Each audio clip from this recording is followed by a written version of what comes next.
Hello. Hi, everyone. Let's turn that off.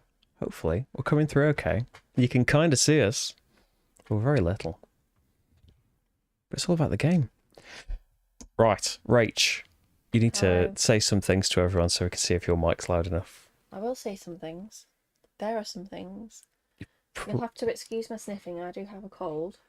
You're probably a little bit. We're okay. You're probably a little bit quiet. Well, I'll probably speak a bit louder when I'm reading. If you turn that knob nearest to you a touch, it'll make you a little bit louder. Try now. Well, now I don't know what to say. There we go. Saying things. Tell everyone a big story. No, I'm not telling any big story. Because it used to be nearer to me, so I could mess about with it. But it's all the way over there now. We don't want it too loud because they're sniffing. Well, annoyingly. It's going to be part of it. Can't help it. A little quiet. There's a little delay though, so maybe we'll check and see if you're loud enough now, because the first bit is going to be a bit of story. So, hi everyone that is here and watching later as well. Hi James, Matt, Steve, and Jen. So we're on Twitch as well, but there's no room for chat today. So, yeah, on different platforms, you're gonna have to just assume that I'm talking to myself. So, hi Paul. Paul's still working on the how to play. Well, hopefully, we muddle through okay without it. As Streamlabs not changed me name, that's daft, isn't it? Thanks, Jen. That should say Frosthaven. There we go. So I think, come on, chat, come back up, because the Streamlabs chat doesn't work. Yeah, it doesn't work anymore. Oh. Unfortunately, I think like the main YouTube screen works okay, but this other screen, I think that might be related to, when you have the chat on screen, it doesn't come up for ages, and then loads of it happens at once. But Paul said that he's been having trouble with it as well. So how useful? Who knows? I'll be watching Paul's how to play when it comes out. Make sure I'm getting stuff right. I have been watching some videos by, is it Rage Badger? Yeah, Rage Badger Gaming. He's making some great videos just about Frosthaven and Gloomhaven in general. Hopefully, I'll catch a load of things. Rage is still a bit quieter. We need full volume for this story bit. Well, when the sniffing's so loud, well, you just have to put up with it. So, Frosthaven is here, and I imagine, this is about the time, really. This is the time Rach gets home. It's why we've done this video. Luckily, we didn't have to reschedule it, because I think this is the time that the floodgates open for, well, not spoilery Frosthaven videos, but yeah, we didn't time things it, that aren't unboxings. We didn't time it specifically for this time, but it was quite lucky that we did. It's like a day when we can do it and a day when Rach can get home. But yeah, this is our proper, we've been digging into the box, and you saw the unboxing video and stuff like that. But in terms of actually properly playing a game, an actual campaign, a scenario, this is our proper first one. So there are, you've got a bit of an option when you very first start. If you're new to Gloomhaven or you just want to do it, there's a basic scenario, a scenario 0 you can start with, or you can go into number 1.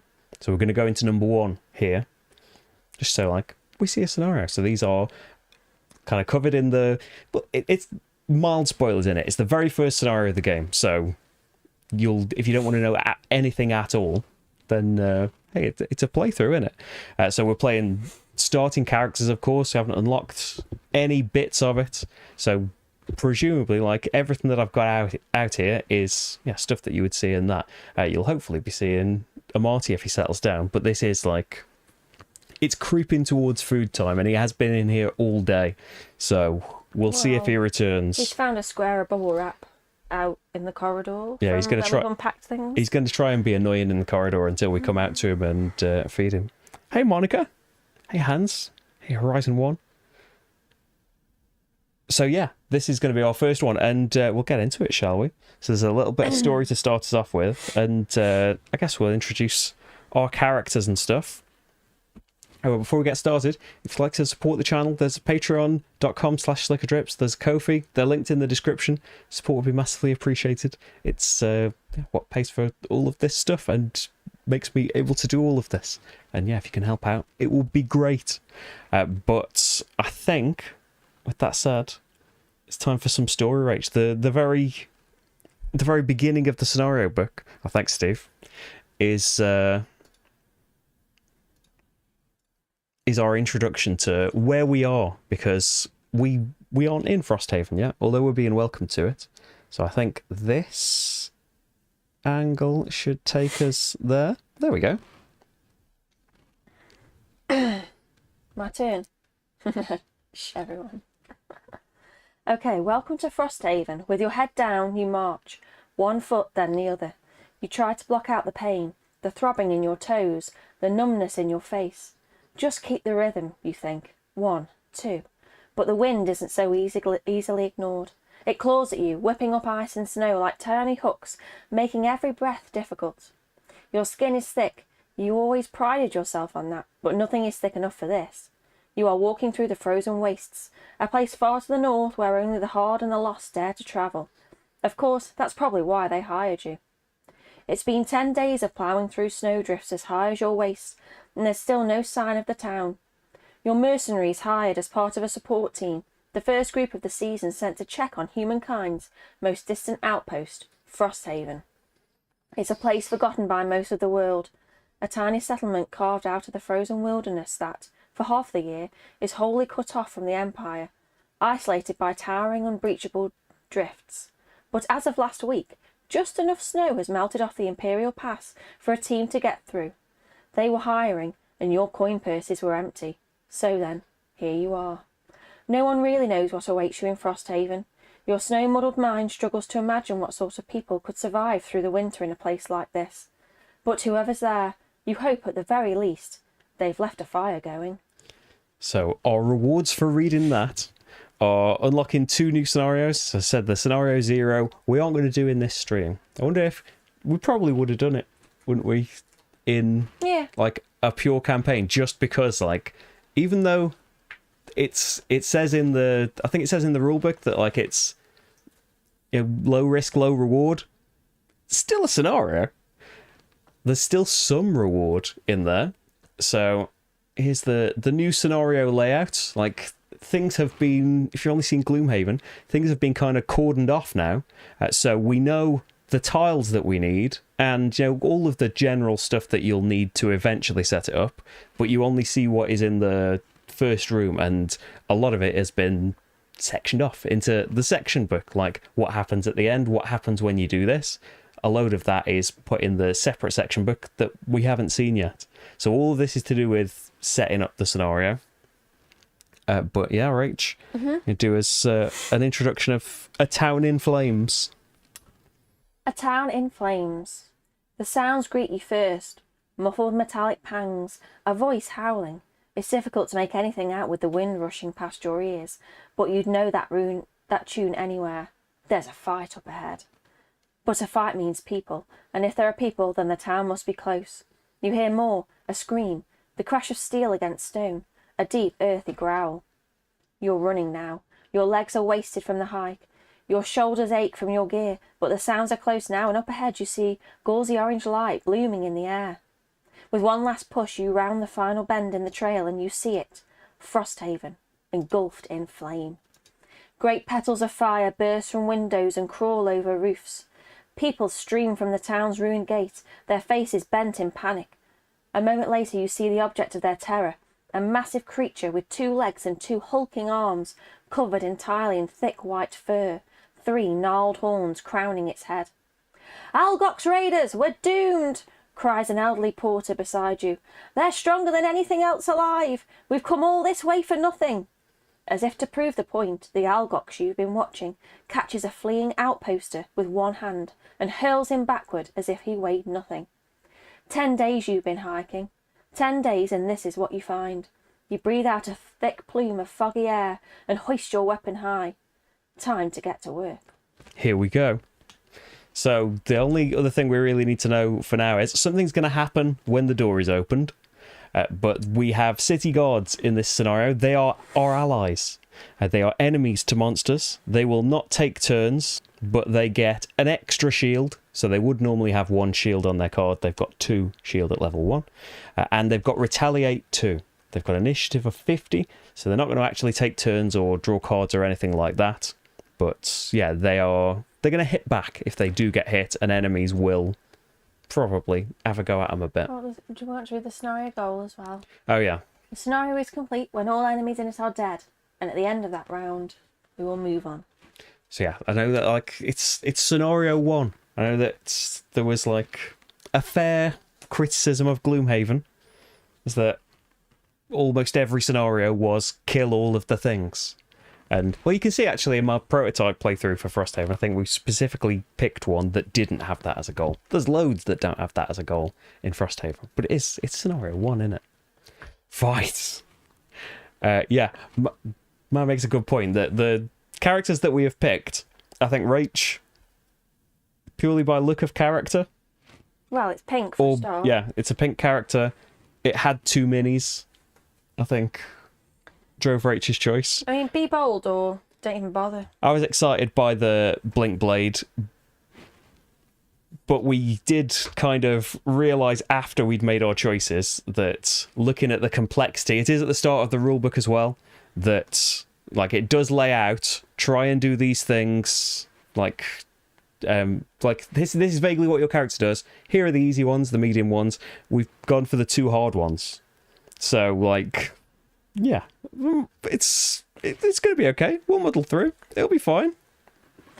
Be bold. Yeah, you got to be bold. So yeah, Rach does have 2 things. Yeah, like it is like no criticism of Gloomhaven is fair. It's perfect. But yeah, like we played, I don't know how many scenarios of Gloomhaven, twice, loads of them, or 3 times a little bit as well. Some of the things, and we've probably played. Oh, the city guard needs to be. Oh yeah, because he's a ally, isn't he? Someone's going the blue ones as well. I'm not used to these. Like, there's blue stands now. But yeah, whatever I was saying, Gloomhaven's amazing. Yeah, we have chosen the only 2 full complexity starting characters, but hopefully it's going to be all right, isn't it? Yeah, Rach is playing a Jawa basically, a Jawa. So our characters, before we get fully into fighting, so I am the Blinkblade, a quattral Blinkblade. I'm a little guy. So I have cards that are full of writing, that have got a million things. Oh, hey Rado. We don't need to lay them on their sides. We have action cam. I know I haven't revealed that yet. So yeah, looking from the top.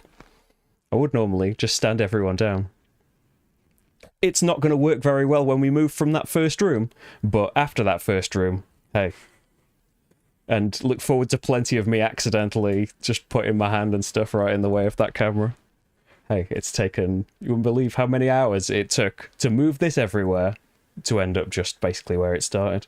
But yes, I am the Blinkblade, so yeah, my cards have got tons of extra symbols and stuff, and it looks horrible.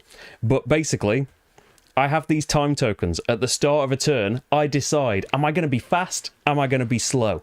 If I'm going to be slow, I get to put an extra time token on a lot of the time. But a lot of my actions, not all of them, sometimes they're just different, but a lot of the time my actions are a bit worse. So I would attack for 3 normally. If I'm going slow, I only attack for 2. It's -1. If I try and move, oh, normally you'd move 3, but I'm slow, so I only move 1. But sometimes you do extra things. You only move 1, but in your lumbering, you also damage an adjacent enemy. So that kind of stuff can happen. I can choose to go fast if I can spend a time token from here. And then, as you might expect, my things can get way more powerful. Like, I get extra actions in the middle of my card. My hits do more. My hits wound. I can, like, zip about in between things. So that's my main thing. But if I haven't got any of these time tokens, I can't go fast. It also influences my initiative number as well. So, like, that determines, like, the order that we go in around. So if I have to choose slow, I'm going to be going slow. And if you don't manage it correctly, like I'm probably not going to be managing it correctly, then you'll be forced to go slow when really you could do with going fast. The items we've got are just the recommended. You've got such and such gold to start the campaign with, but why not start with these? I've just gone with those. And I like the personal goals secret.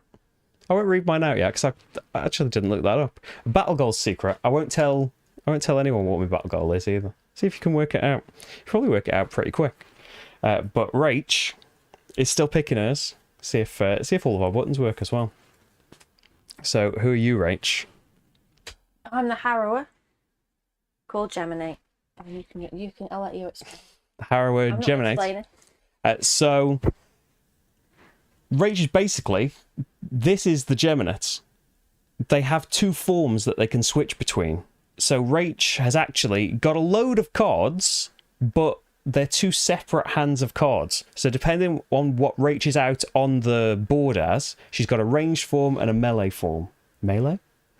And so yeah, depending on what form she's in, she is restricted to that hand of cards. They've all got a collective discard pile, a collective lost pile, and a lot of her, she can do pretty cool things, it looks like, in a melee form and in a range form as well. But the range form needs a lot of kind of specific ranges. So normally it's like, hey, we can attack within range 3. There's a lot of the Geminate's cards that are like, you can attack something that is at exactly range 3. So there's going to be like some moving about, some maneuvering to get into that. And a lot of my actions are lost actions. Yeah, a lot of the range ones. So a big thing of like that was in Gloomhaven as well. You can play cards like they go into a discard pile, will rest eventually. You will lose some, but they come back into your hand. These cards for more powerful things, this will get you an XP, but it's gone for the scenario. There are items, stamina potions and stuff that can get you those back temporarily. But yeah, you've got to watch out because lose too many cards, you're not going to be able... If you can't play 2 cards at the start of your turn, that's it. You are exhausted. Same as if you'd lost all your health. And so if the Geminate can't play 2 cards... Of my current form. Yeah. You're forced to rest, but the Geminate does have a little extra thing they can do in a long rest where they're allowed to change form, as well as everything else that you usually do. So they're not completely stuck if they just don't have the cards available for one form. But yeah, you don't. It's not ideal to get into that position. It seems like they're both tricky, complex characters in their very different ways, but they're level 0 at the moment. So we've got basic. Modifier decks, the standard 20 cards, the same as the enemies have got. And so have you picked your goals, Rach? So we're allowed to... Yeah, I think we always shed personal quests. Battle goals should, but we don't bother. We'll see if you can guess what mine is. I've gone for a silly one. My battle goal, I feel like. So my personal goal, though, I really liked. The other one was cool too, but build, not destroy. Sure, you've made a name for yourself as a seasoned fighter. When push comes to shove, you know how to kill a man. Still, it doesn't feel good. You long to find a new way of life, one that doesn't involve tearing something down, but rather building something up. To use your hands for a positive purpose, that would be ideal. Experience the construction of 12 different buildings or building upgrades. And if we do that, so I think... Like this isn't spoilers because I haven't watched any spoiler videos, but like it's in the rulebook actually. Characters aren't tied. Unlocking characters isn't tied to retiring characters anymore. And it's like as we improve Frosthaven, characters might come to us, and there is a mechanism that will speed that up a little bit if you haven't got 4 players, because that was a bit of a thing in. There was something that sped it up for Gloomhaven, wasn't there? For the prosperity level. We got a few extra things at 2 players, I think, but it was like thought of later. So something else happens. There are secret envelopes in Frosthaven, as well as secret advent calendar doors, secret cards, all sorts of secret things.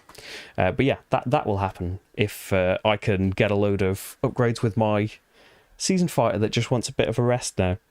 And Rach, what have you gone for? I haven't seen either of Rach's. The study of plants. Oh.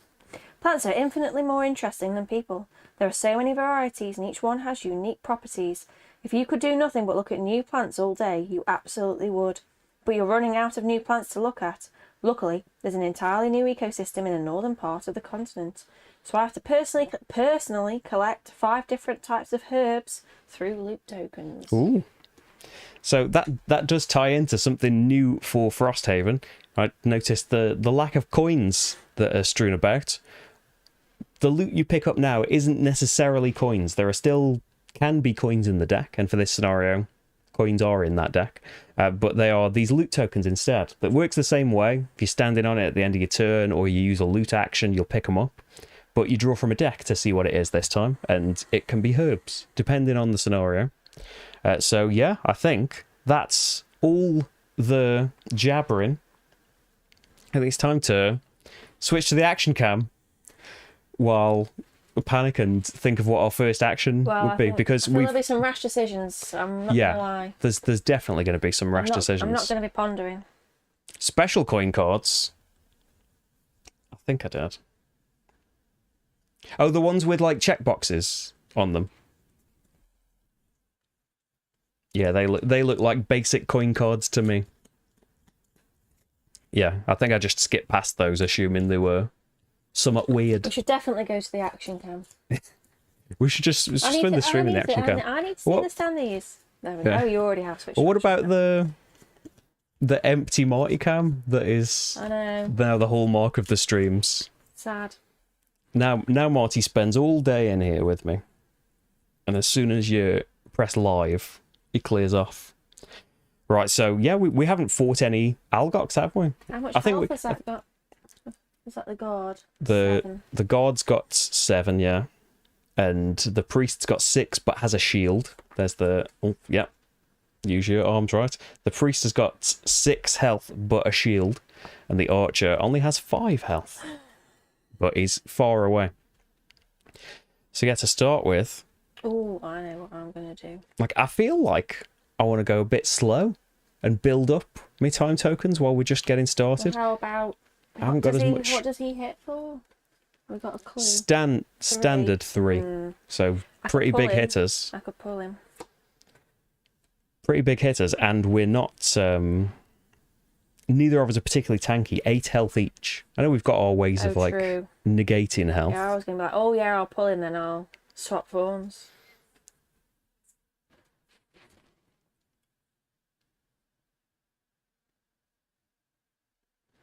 You have to do a top and I'm bottom, tempted to get right in the thick of it. I feel like it would be a terrible decision, but there's still like, I suppose, like at the moment, in terms of closest person, he would target the city guard. So the city guard's a bit of a distraction to begin with. But I was going to pull him. No, I mean him. Oh. Like he would target us because he's closest to us. Like the closest person that they can get to, they'll target. So yeah, we don't have to worry necessarily about that unless someone like me just runs all the way over there. Like I've got this cascading reaction card. Attack for 3, move 3, attack for 3 again. Okay. And I could wound both of them if I did that. So I can try. I'll lose the card if I do that. I can try and attack him. Yeah. And do 5. Yeah. So we can only vaguely talk about what we're doing as well. Like you can't talk numbers, okay, you can't talk initiatives. Numbers, so my bad. Did you? Oh. Well, just you obviously didn't hear me. Oh, I thought you were being vague.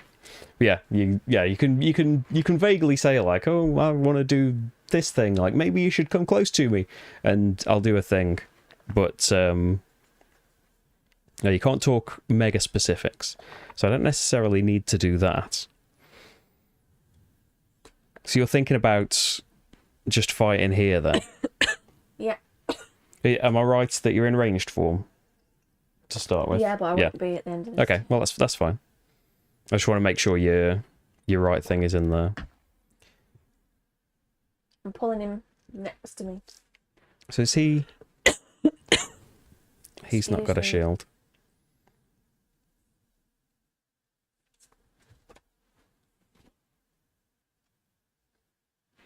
Yeah, I think I might. Oh, you can be specific with hexes. Because I'm only attacking him next to me. One little thing. Yeah, what if? So I think I'm gonna declare slow. And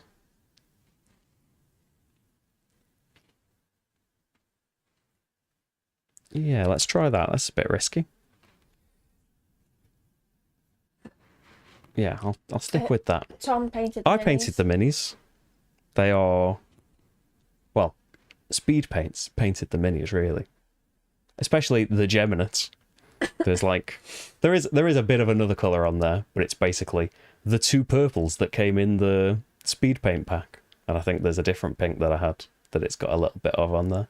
But you can see their little, if the camera would focus, you can see their little face in there. And the tiny Blinkblade. Always far enough away from your eyes that you can't see those freehand orangey bits. Right, I think let's do it. I'm sticking with my decision. So we do this in secret. We reveal, and so you pick two cards, top of one, bottom of the other, and you're going to pick a number for your initiative. So my initiative's 66. Rach is 18. She's gone quite quick. So we've got these lovely things introduced in Jaws of the Lion to track the initiative of everyone. Are all these out? How did we do it in original Gloomhaven? I think we just had to look. Did we? Oh yeah, the cards and things. So we know the city guard's 50. And we reveal cards for everyone else, don't we? So the guard's going at 50 as well. So we decide, don't we, if we're the same. If it's a player. I'm not sure about an ally. Maybe we decide with that as well. So we've got the archer going at 32, the priest at 89, and the guard at 50. Do you want the... I'm happy for it to be that way around. Yeah, well, the guard's not actually... Our guard isn't doing anything. It's only... Why do they have a number then? Because they're quicker than... They might be quicker than us if you were going to have to. Oh, for like, targeting purposes, I get it. I think it even says that in the book, actually. So, Rach, you're first. You're fastest. Right. So I was going to do this first. Yeah. So Mind Spike. So I can attack at 2, only at range 3 or 4. Okay. So the... So he's 1, 2, 3 away. Yeah. So... Okie doke. So when you're attacking... Has this already been shuffled? Yes. Draw from your modifier deck. It's an attack for 2, -1. Ew. So it's... The guard's got no armour though, so it does do a damage. You've got all the damage tokens range over there. It is guard number 2. So that's that. And I'm going to have to switch forms, which is fine. Yes, at the end of the round.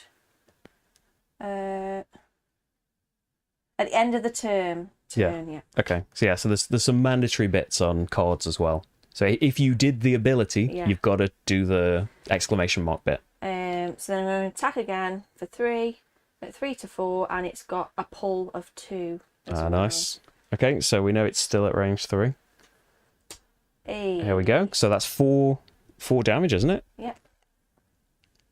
So 5 altogether. It's only got 2 left. Hopefully. Did I attack? I think I attacked.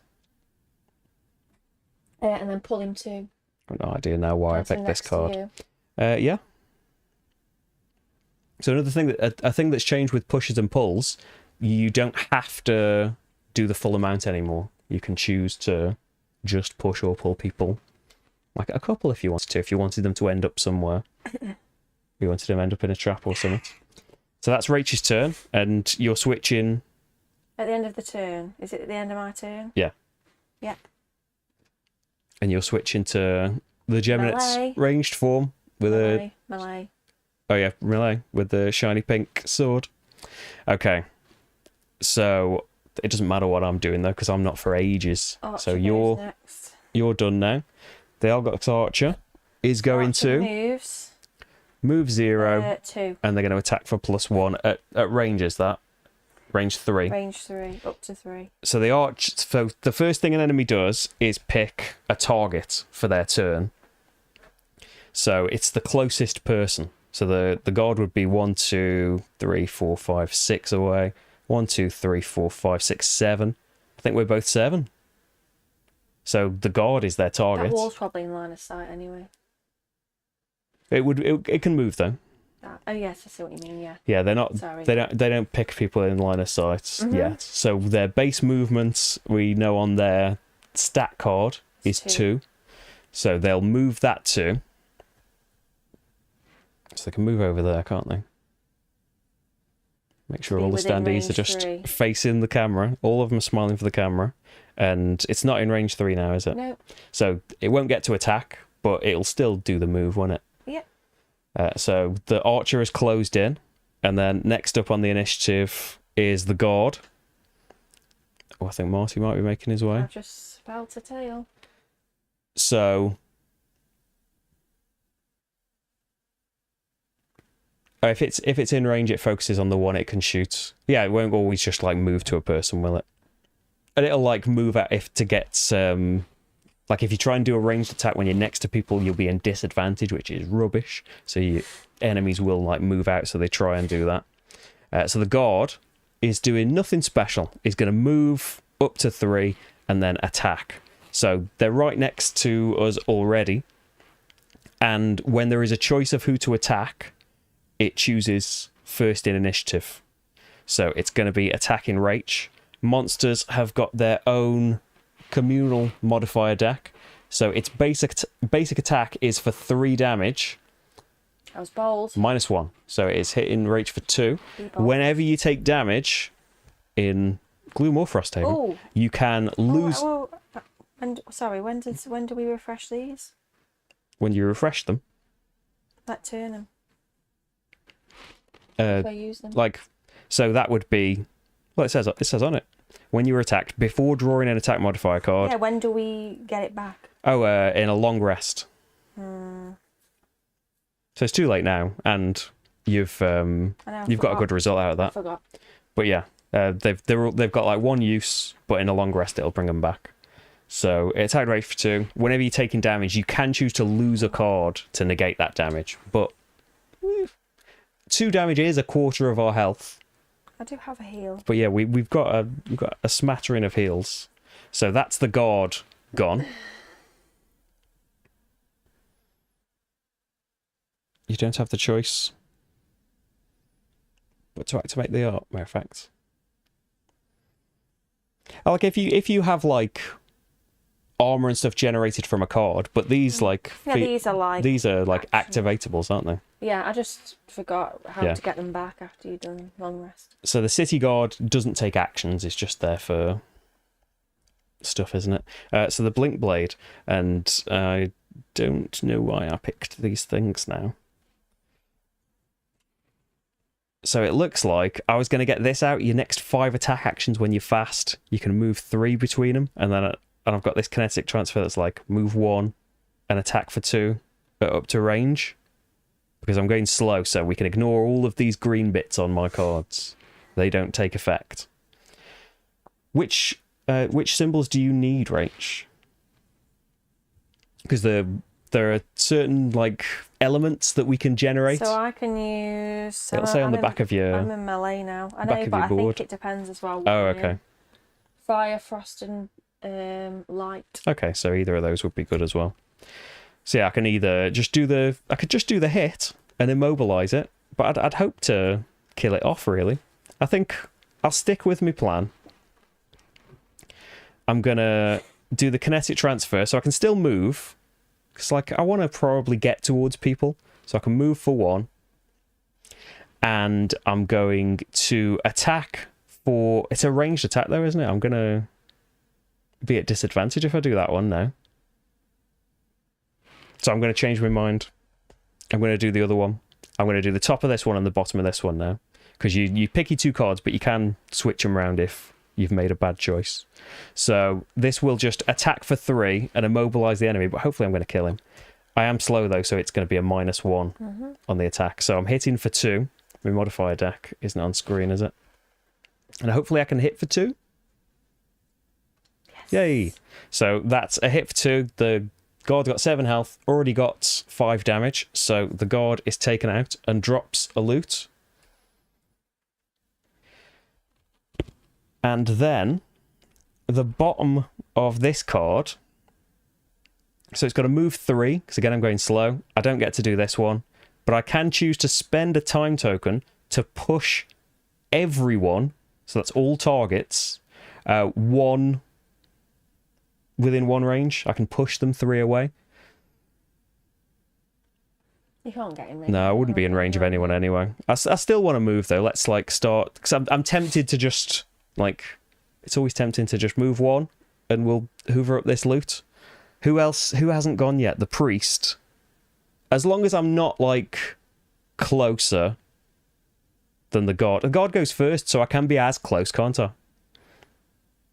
Because the god's not going to get to retaliate against the priest if they're doing a ranged attack. The priest's not even attacking, so it doesn't matter. Okay. I'm going to move my 3 then. Let's move 1, 2, 3. Start getting towards some other people and some other loot. So that's my stuff. I don't need to lose any cards like that. They are just in my discard pile. I could have, like, I have got one of my basic items is during your melee attack, you can add poison to it, which means when people attack that person in future, they get +1 to their attack. Like just initially before we start modifying things. But yeah, for something with 2 health left, there's no point. So that's me done. And then finally the Algox priest, we know. So he moves. Is gonna like, so they pick a target. They still get. So I suppose he's gonna target his allies in this case then. Because he wants to heal as many allies as possible. But although they don't need healing, but yeah, because usually people would always just march towards like their enemy target. City gods. Oh yeah, the city. This is a special scenario. City gods are just our allies, and yeah, they just stand around looking pretty for this one. But yeah, the priest. I think we can get corrected if I'm wrong, but it feels like the priest is gonna walk towards the archer, even though this is going to have no effect, actually. They're going to heal for 1. So I guess they still do all the stuff. You draw modifiers for healing, don't you? Yeah. So the next thing is heal 1, all allies within range 1. So it's going to heal the archer, but the archer is already at full health. They might waste... They did waste their blessing, but like it just shuffles the deck. They haven't really wasted it because it's automatically in there. And actually they bless themselves. So another one is going in there.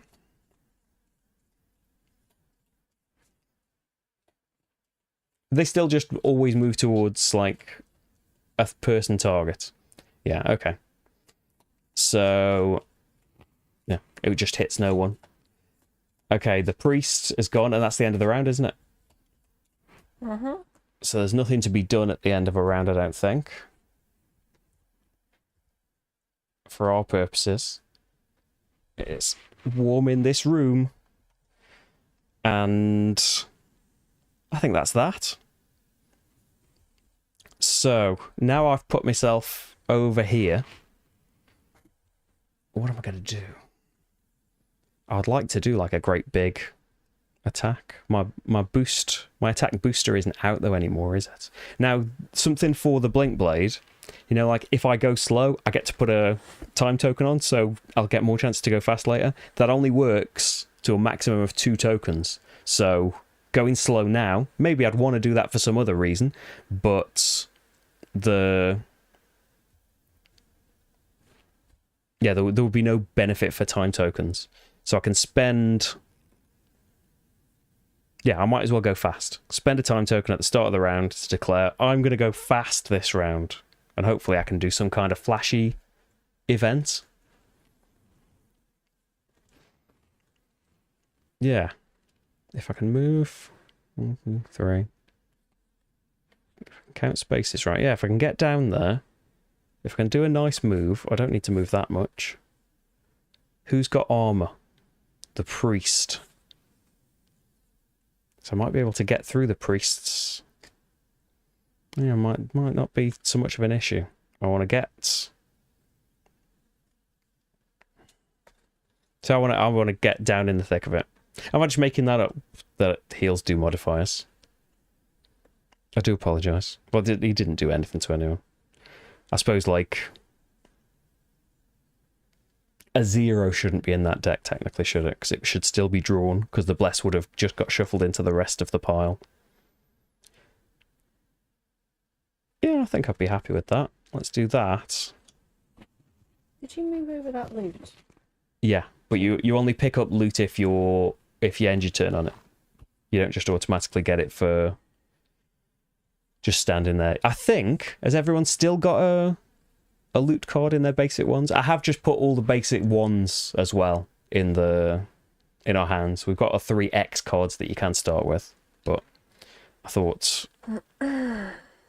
it's enough. Like what we're doing. Where's that card gone that I was going to play? There it is.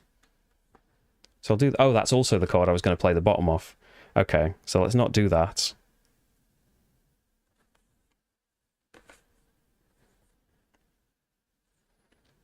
They're all things that would be really fantastic if I wasn't going slow. If I was going slow. So I think we just have to waste a bit of stuff, yeah. I know the top of the card I want to do, but unfortunately the bottom thing I wanted to do is also on that card. So yeah, let's do that. I'm going, well, as you might expect, kind of fast, not really fast, decently fast. You gotta be kind of vague about what you're doing, but I think we'd played so much Gloomhaven, we'd gotten to the point where we vaguely knew what kind of range of numbers adjectives meant. Kinda, sorta, really quick.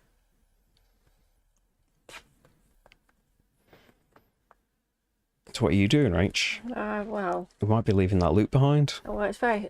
I didn't really need to be in melee form, really, so... I've kind of You did alright. You did a flashy big first turn though. I thought I was going to be amazing, but I didn't really think about the future. Like I said, it was a hasty decision. We took out that guard though. I wasn't expecting that.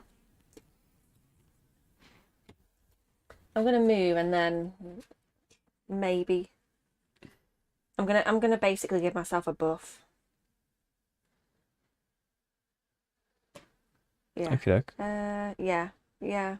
Move in a little bit and then probably switch forms. Yeah. Oh, wait. Just checking I had the right number on top, okay? Yeah. Ready? Yeah. 20. 70. 72. So the city guard's always 50. This guard's going 15. Oh no, he's not alive anymore, is he? So he's out. What's going on? Oh, it's tried recording again. I need to tell it to stop trying to record the streams because I've got no hard drive space. So what are you? 20. You're first. Then the archer. Then the guard. Then me. Then the priest. Okay. Mm-hmm. So, I can do the thing I meant to, just not necessarily in the order that I meant to do it. So I'm going to... No, not that side. I really wanted to do this so I could move 3 and have Pierce, which would negate the priest's armor a bit. But I'm going to do Blurry Jabs bottom, which could move me 5. But I don't need to move 5. I'm just going to move 3. 1, 2, 3. Oh no, I still can't make it to where I wanted to. I wanted to try and get the loot as well as do 2 attacks, but I don't think that's happening. What's the priest going to do? The priest's going to attack. The archer is going to move and attack. And immobilize. That's going to be a real pain, isn't it? We'll see if we can do something about that, though. Okay, So yeah, I'm moving to there. I am going to attack the priest for 2. Which isn't a great deal. I think I'm going to poison it. I'm going to poison the... Yeah, because he has got a shield. Yeah, so it'll add poison to him. Getting my big tray of icons and stuff.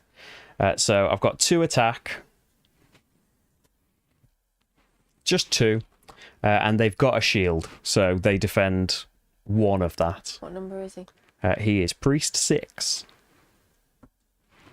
He's got PS2. Oh no, the elite would have PS2. So Hey, Paul. Very frosty. Yeah, so that's the first thing. Because I'm going fast, I can move 2 now. I did really want to end up here, but I haven't done that. And get an XP. So a lot of the fast things that I can do will get me XP. But of course, I can't do it all the time. And then attack for 3. I confirm... Is the log wrong? Have you got the book, Rach? Nope. Did I have it off you? Mm-hmm. I made it upside down. Or should it be 1 lower? Has that affected where I've gone? Oh, because I couldn't have gone there then. Is that what we're saying? So that happened to the dude then. Yeah. What number is he? That's what happens when you set up a scenario upside down. He is number 1. So I guess I won't move and then. he takes 2 damage because... Yeah, he hasn't got an armor. Maybe I'll just stay here then, rather than moving, because at least I'll be on this loot token. Because we need to get him out of the way, don't we, so we can get to the priest. Yeah, I'll just stand here then. Like I can move 2, can't I? Like, just move 2. So that I still get the XP. Because if you don't move, you don't get the XP. And then attack for 3. I'm not slow, so I don't get the -1. You get +1 because he's poisoned. Oh, yeah? So, +1. So that's like 5? Surely that finishes him off. Yeah. So that's an archer down. He's not elite, is he, or anything? No, nobody's elite in the 2-player setup, I believe. So, yeah, that chat hasn't updated for like a billion messages. Right. That's it, isn't it? That's my 2 things. I did some moving. I did some shooting. It was all right. It wasn't what I'd planned. But I do pick up that. So I just draw for the loot. Now, do I? Rach, what are you going to do? It is... Yes, it is me. Oh, is it the archer next? Yeah. We killed Well, that's all right, isn't it? Yeah. So, I'm not doing anything amazing. I'm moving 3. Yeah.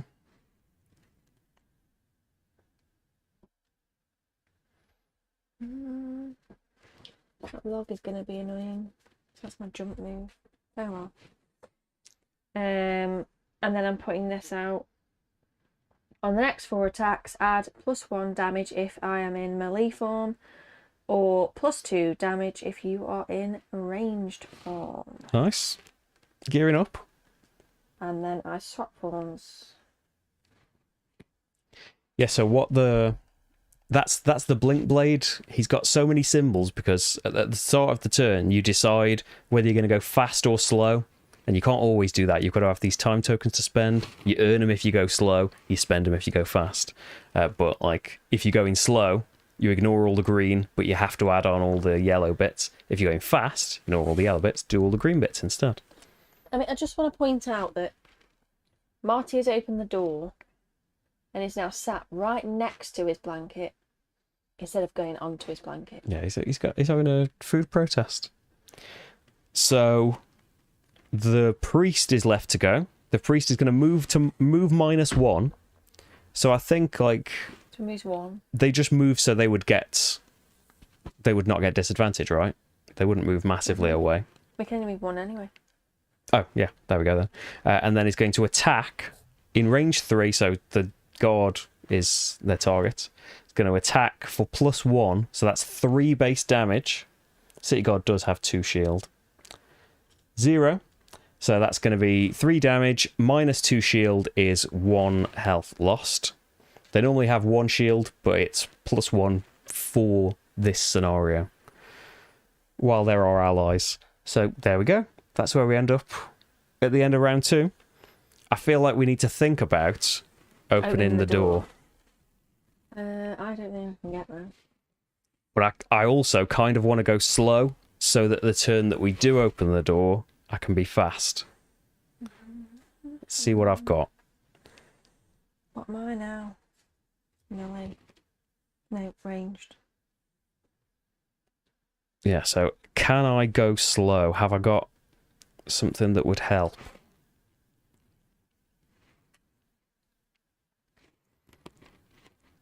It would depend where you're going, I think. I only want to move a little bit.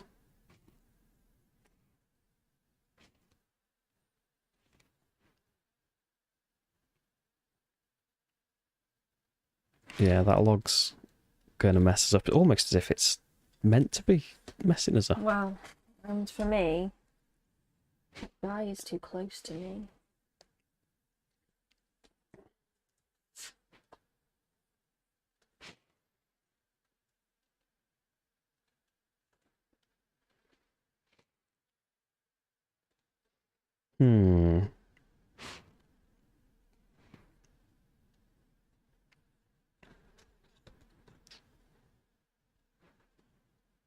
Yeah. I think I'm just gonna do some moving around and attacking, I think. I don't think I'm gonna be able to get that loot. Unfortunately.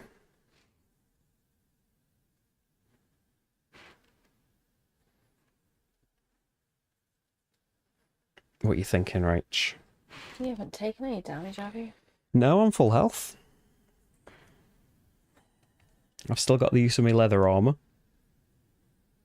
I can't... Like, there's no point trying to move loads because the log's in the way, the priest's in the way, this obstacle's in the way. Well, you can't see the obstacle. Behind the priest is an obstacle. So yeah, there's... He needs taking out before I can just charge through. I just have to do a little melee, basic melee attack. Yeah. Because So I can't get within... Well...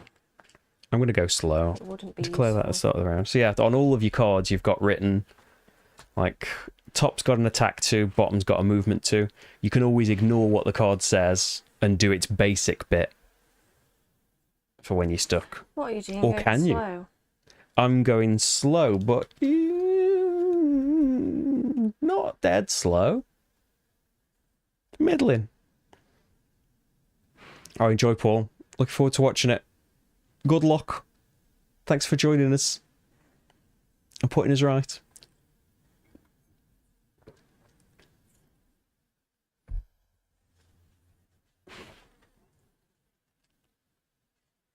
If I went... What are you doing? Are you opening the door? No, not this turn. If Next turn, I think I'm going is it to. going to be in your way? Are you going quickly? Oh yeah, if I went quick and stood there, is it in your way? It would be, yeah. Unless you...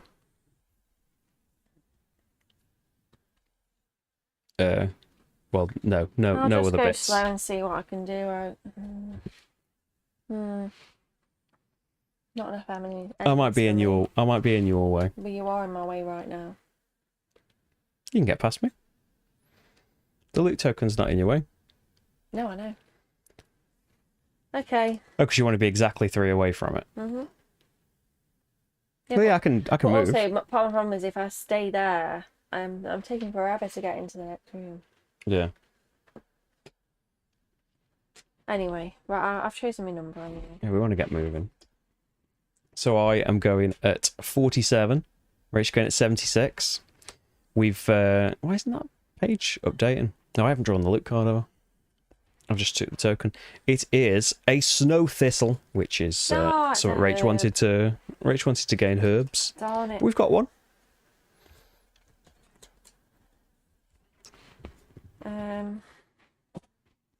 We've still got the priest, haven't we?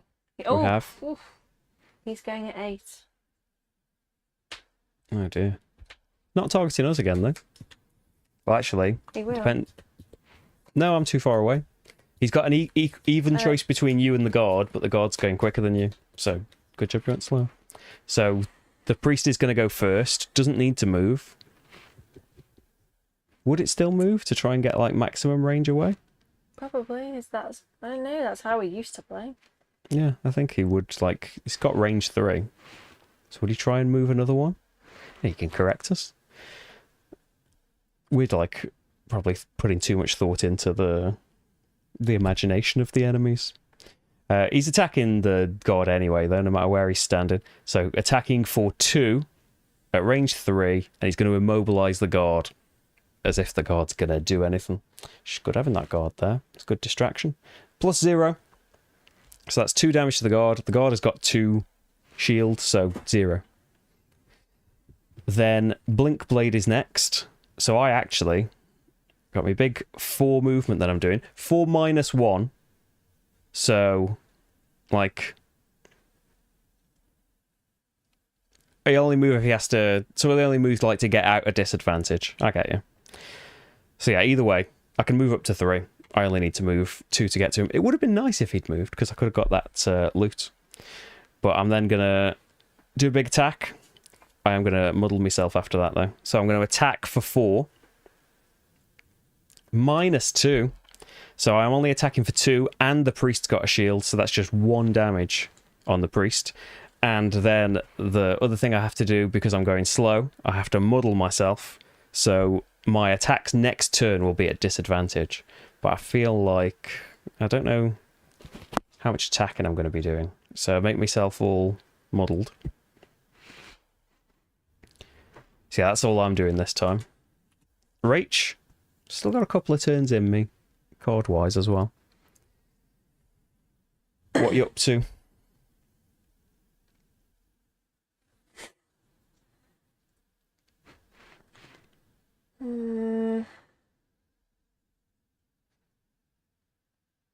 Is that push? Yeah. Do I want to push him? I don't have to do that. I suppose it depends if you want to move, doesn't it? You do want to move either way, don't you? Yeah, you can't end up on the loot token because you want to be 3 or 4 away. Yeah, what I'm saying is if I push him there, Yeah. we can't walk through him, can we? No. You can walk through allies. Although we can't walk through him now anyway, No. so it doesn't really matter if I push him back. He needs killing. Unfortunately for him. So I'm gonna move 4. If we did kill him, maybe I could just loot. I'm gonna have to like go here. Oh, I'm in range form, by the way. I don't change it. So I attack.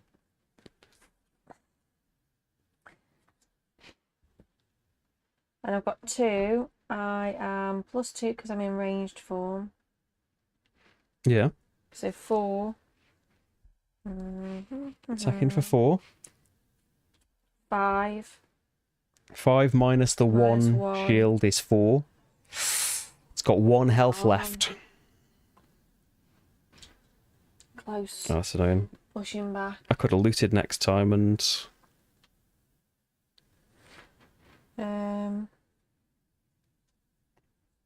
And that's it.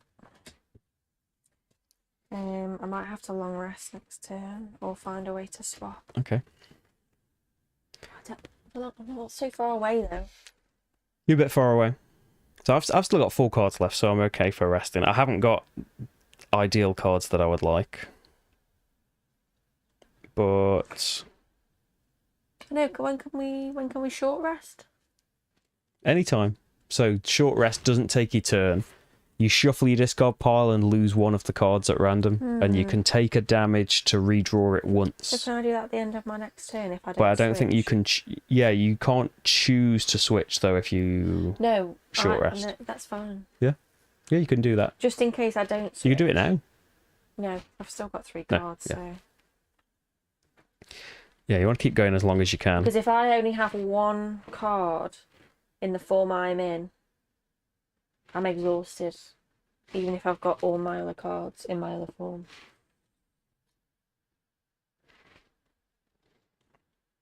I wish he hadn't been pushed away. Well, we didn't have to do that. I asked you. Do you want to move him back?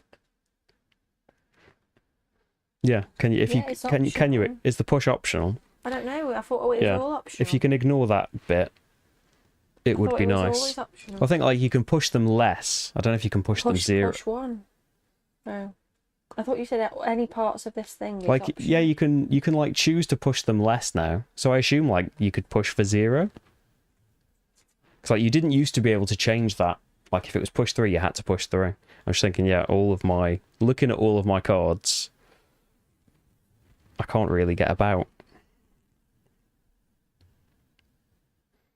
But then what are you going to do with other stuff? I've got myself stuck here.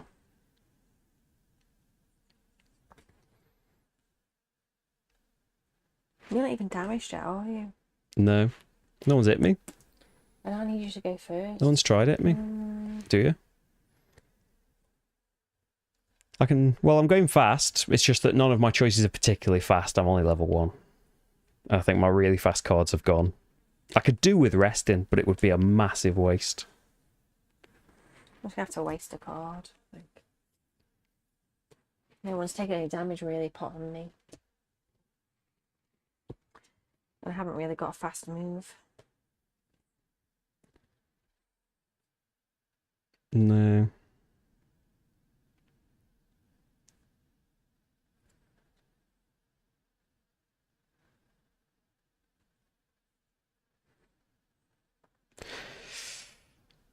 Well, AI characters, yeah, they'll always use the maximum. That makes sense. This is permanent. A card that I thought, like, oh, I'm not going to use that, is permanent.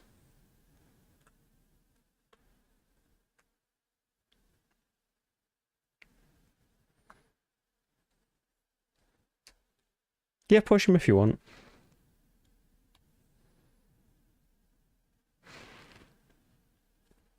Yeah, that would be kind of cool, I think. Okay, I'm going fast, so I have to spend a time. I'm not going very fast, though.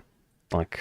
We really need to get in this other room. Initiative-wise, yeah, I'm not getting in it this time. I might have to short rest at the end of this, just so I've got some kind of big movement again, I guess.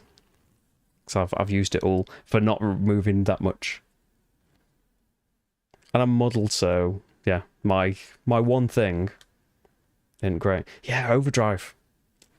I've just realised that Overdrive is a much better card than I've been giving it credit for. I thought, like, well, that's cool, okay. But how much am I going to get done with it? Potentially loads. Okay, I am going at 44. 60. And the Problem Priest. 9. Still going at 9. Yep. So he goes first. He's going first, so we'll move away. Right, so he's going to target 2 people. So I think he targets me. So target people in range 3. So like when he picks a target at the start of his turn, I am the closest, so I am his target. So when he moves, he'll choose to move away from me, right? So that he's not at disadvantage. Then when he does his attack for 2 targets at range 3, he's not in range of you. So he's going to have to attack me and the city guard at disadvantage, right? Because now he's put himself next to the city guard. But he starts his thinking with me, right? Yeah. So have him attack me then. So it's -1 attack, but he is going to curse, annoyingly. So it is 2 -1, 0. So I do take a damage. I'm not going to negate that or anything. I'm not going to even bother with the leather armor. I take a curse, which is a miss, basically, shuffled into your modifier deck. And then the guard is getting attacked for 1, 2, but it's got 2 shield, so that negates. Curses. I don't really know. Like, I assume that he doesn't get cursed. There is an ally deck, but he doesn't draw from it. So I suppose you could say you were putting the curse in the ally modifier deck, but he is an ally that doesn't act in this scenario, so I guess we wouldn't do that. Right. So that's him, isn't it? That's you now. So me now. I am going to pop Overdrive out. So my player board's going to have to move a bit, isn't it? There we go. My active cards can stay out here. So when I'm slow, I gain shield 1. When I'm fast, all of my move abilities are jumps now, so can just go over things. That gets me 2 XP. It's lost, but it's out for the rest of the scenario, or until I choose to bring it back. So that would have been great to put out when this log was a problem, wouldn't it? I've only just thought about it. For the bottom, I am going to do at range 2, an attack for 3, but I am muddled, so I'm disadvantaged. So you draw 2 cards and pick the worst. So that's going to be on the priest, of course. My lovely doubler doesn't come out. And, well, there we go. That's the ultimate disadvantage, isn't it? So disadvantage, draw 2 things, pick the worst one. Advantage, draw 2 things, pick the best one. So yeah, I could have been doing... Oh, that would have been 6 damage. He only needs 1, hopefully. Well, we need to hit him for 2 because he's got a shield. Hopefully you can handle that though, Rach. So we're still... I'm not attacking this turn. Oh, aren't you? No. Well, I can jump now, so... I really need to open the door. Yeah, we need to get it. We're spending way too much time in this little room. Oh. So... Considering we're not even getting much loot as well. I'm moving to... Yeah? I don't know if you want to put the action... Oh, action cam. I don't know.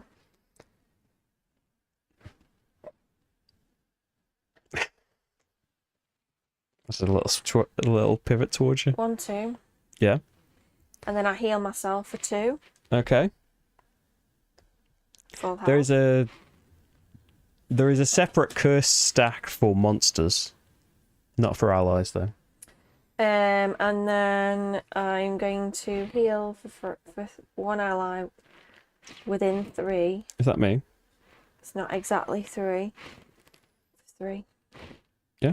Well, So yeah. I'm back up to 8. Luckily, you just took a damage, so it was. The city guard is your ally as well. I don't mean for now because he's too far away. But and then I'm gonna do a short rest. yeah, you loot where you're standing as well. So grab a card from the deck. What we found? Not a herb. A lumber. Plus 1 lumber. Would have been nice. Frosthaven needs building, Rach. It's not going to build itself. So I'm in a short rest, so I discard a random card. Yeah, we need to get moving. I'm going to short rest as well. I don't want to short rest because I don't want to lose any card. I'm just double checking. I didn't have a thing that was like, oh yeah, the guard actually, he's right next to the priest. So the guard does get to retaliate. So oh yeah, he's got a retaliate of 2, hasn't he? Yeah, he's just never had anyone next to him when he's attacked before. He retaliates for 2, so he kills the priest. Oh yeah, because it ignored. Yeah. Yeah. Thanks, God. Just sitting there, all attacks bouncing off him, and then Definitely a good point. And then kills the priest. Okay. Do we see what we discard? Yeah, because you can change your mind. Oh, so that's I do really like that card. We have to take a damage, don't you, to change your mind? Yeah, you can. You've got 1 chance. Okay, I'm doing to redraw, but you're stuck with that now, and you take a damage. That's fine. I really like that one as well. I'm gonna redraw. So taking a damage again, and that would have been. That's the heal card gone. So yeah, maybe should have stuck with that, but all that comes back into my hand now, and I think we need to get moving. Well, you need to go speedy and open the door. So how much? How much can I move if I don't go? If I go slow? We've got no enemies. So it's 4 away. So can I still move 4 if I go slow? No. So I'm going to have to go fast, which means unfortunately next time I'm going to have to go slow. Yeah, my move 7 is the one that I lost, unfortunately.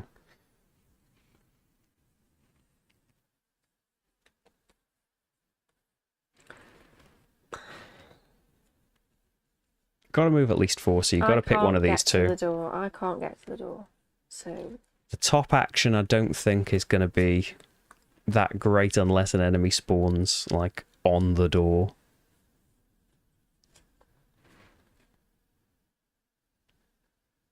I mean, I could take a gamble that there's going to be someone in range. Are you opening the door? Yeah, I'll open the door. I need some enemies so I can go into melee and I could do something daft. get doing some crazy stuff. Because I can my open. melee is crazy. I can open the door and potentially do something daft. Do it. Let's risk it. Or I could do something not as daft, just in case enemies don't appear at that door. See, I don't quite know how close they're going to be. I mean, it probably would be a good idea to long rest if we hadn't taken like 4 turns to get to the door. But we've probably taken a bit too long to get to the door. Yeah, we're just being paranoid that we've We've got, like, aren't at disadvantage anymore. Is this 1 room or 2? I think it's 1 big room. We'll find out. We don't know. Because I think it's 1 big room. Time's ticking by, and we've taken a long time to do this room, really. Yeah, but we could. Like, what would be the downside of long resting, though? Well, I don't know. Is what he's saying. I don't know. Well, I've done a short rest now, so Yeah, you've got a perfect point of why are we doing this. I've done it now. Yeah, but you could just take that damage back from shuffling your cards, because we could have said we're taking a long rest, chosen the card to lose. You could change form if you wanted to, or don't, but I would also get my poison dagger back. There's no downside, is there, of long resting when there's no enemies here? Like, it's taking a turn, but it's not having any effect on the game, is it? If there was a timer or something. Well, we're supposed to be tracking the rounds. I think you only need to if it says. Like, I don't think it has any effect unless the game is bothered about, like, time happening. Am I doing something silly then? I'm going to go fast, and hopefully this all pays off, because I've got no more time tokens. Well, are you long resting, or are you long rested? Yeah. Oh, because you could have lost something else. Yeah. Yeah. I don't know which ones were in my discard pile though at this point, so I'm going to stick with what I lost, I think.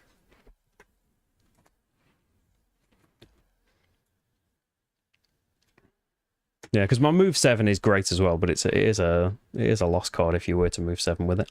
Right. I don't know why I'm showing you my cards. I'm going to do this then. I'm going fast. Fast, fast, fast. As fast as I can, which isn't dead fast. It's pretty fast. 19. So at the moment, 76. Nothing to reveal. So I move 5. So stepping onto that door, Rach.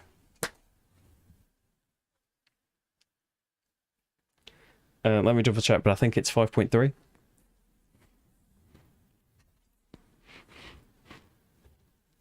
It is. It's what you're on. Oh, is this different? Oh, yeah, this is a different book, isn't it? Where do you want it? I'm putting it anyway. Yeah, put it in your plate. It's got other stuff though, hasn't it? I don't want to reveal the other stuff. Just to put that higher up.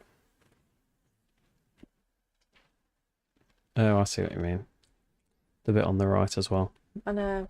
Watch it. Cover it up with your hand. Cover it up.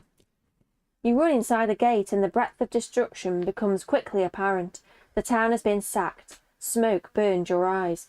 What structures still stand are bright with fire, and the rest smoulder their frames like black, torched skeletons, and all about the wreckage howl the Algocs, celebrating their victory in an unrecognisable language. And you can see it. We'll just set this little map up. Have I got these tiles the right way around? No. Because it looks like I've put them the wrong way around. You have. I'll turn it upside down so you can see how it should be.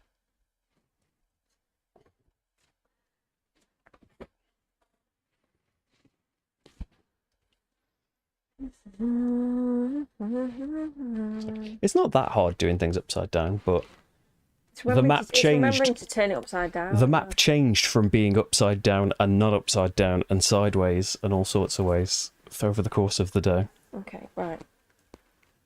So I'll pass you, like, these are all the tokens and stuff that we should need.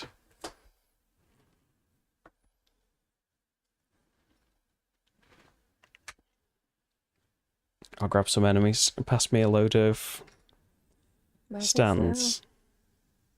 Oh, that's the door is where I'm... stood on it. Yeah, the door's there. That's all right. So we've got... Well, it's harder to read this upside down, isn't it? Like which monsters are spawning. It's better for us because You can we'll keep doing it wrong. see the maybe we'll move this as well, since like we're probably not going back in that room, just because the camera won't focus as much. If I move, I can move the camera while you're doing that, and it will have it on.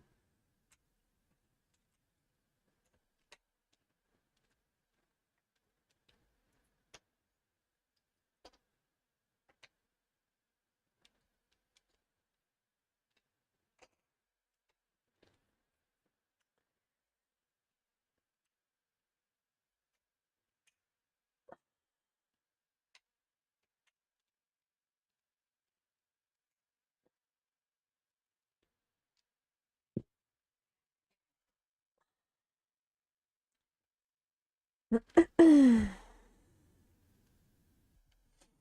we go. We might need to change that as we go. Right, and so that's a no. Another guard. He goes there. Hi, Marty. Treasure. There. Then we've got a guard there. That's a no. Treasure there. Yep. Elite. Whatever that is. So I need a yellow stand and an archer. They're both by you. Is that a non-elite? Shaman. That's a no. Yeah, non-elite. Guard. Guard. Stand in there. Tough room. He's a yes. He's a non-elite shaman. Priest, sorry.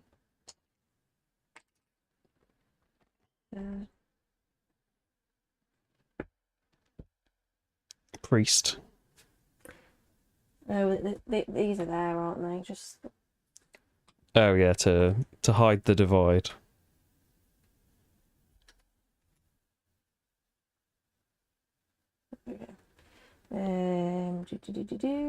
He's a no. He's a no. Right, we've got a guard. One of ours, city guard. Yeah. I need a blue stand. Yep. Standing at the back. No. And one in the back corner.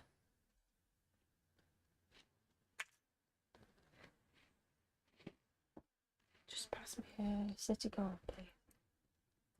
Right.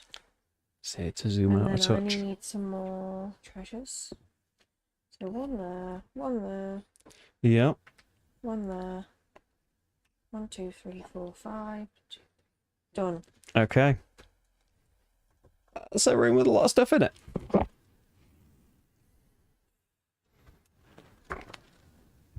And it's still your go.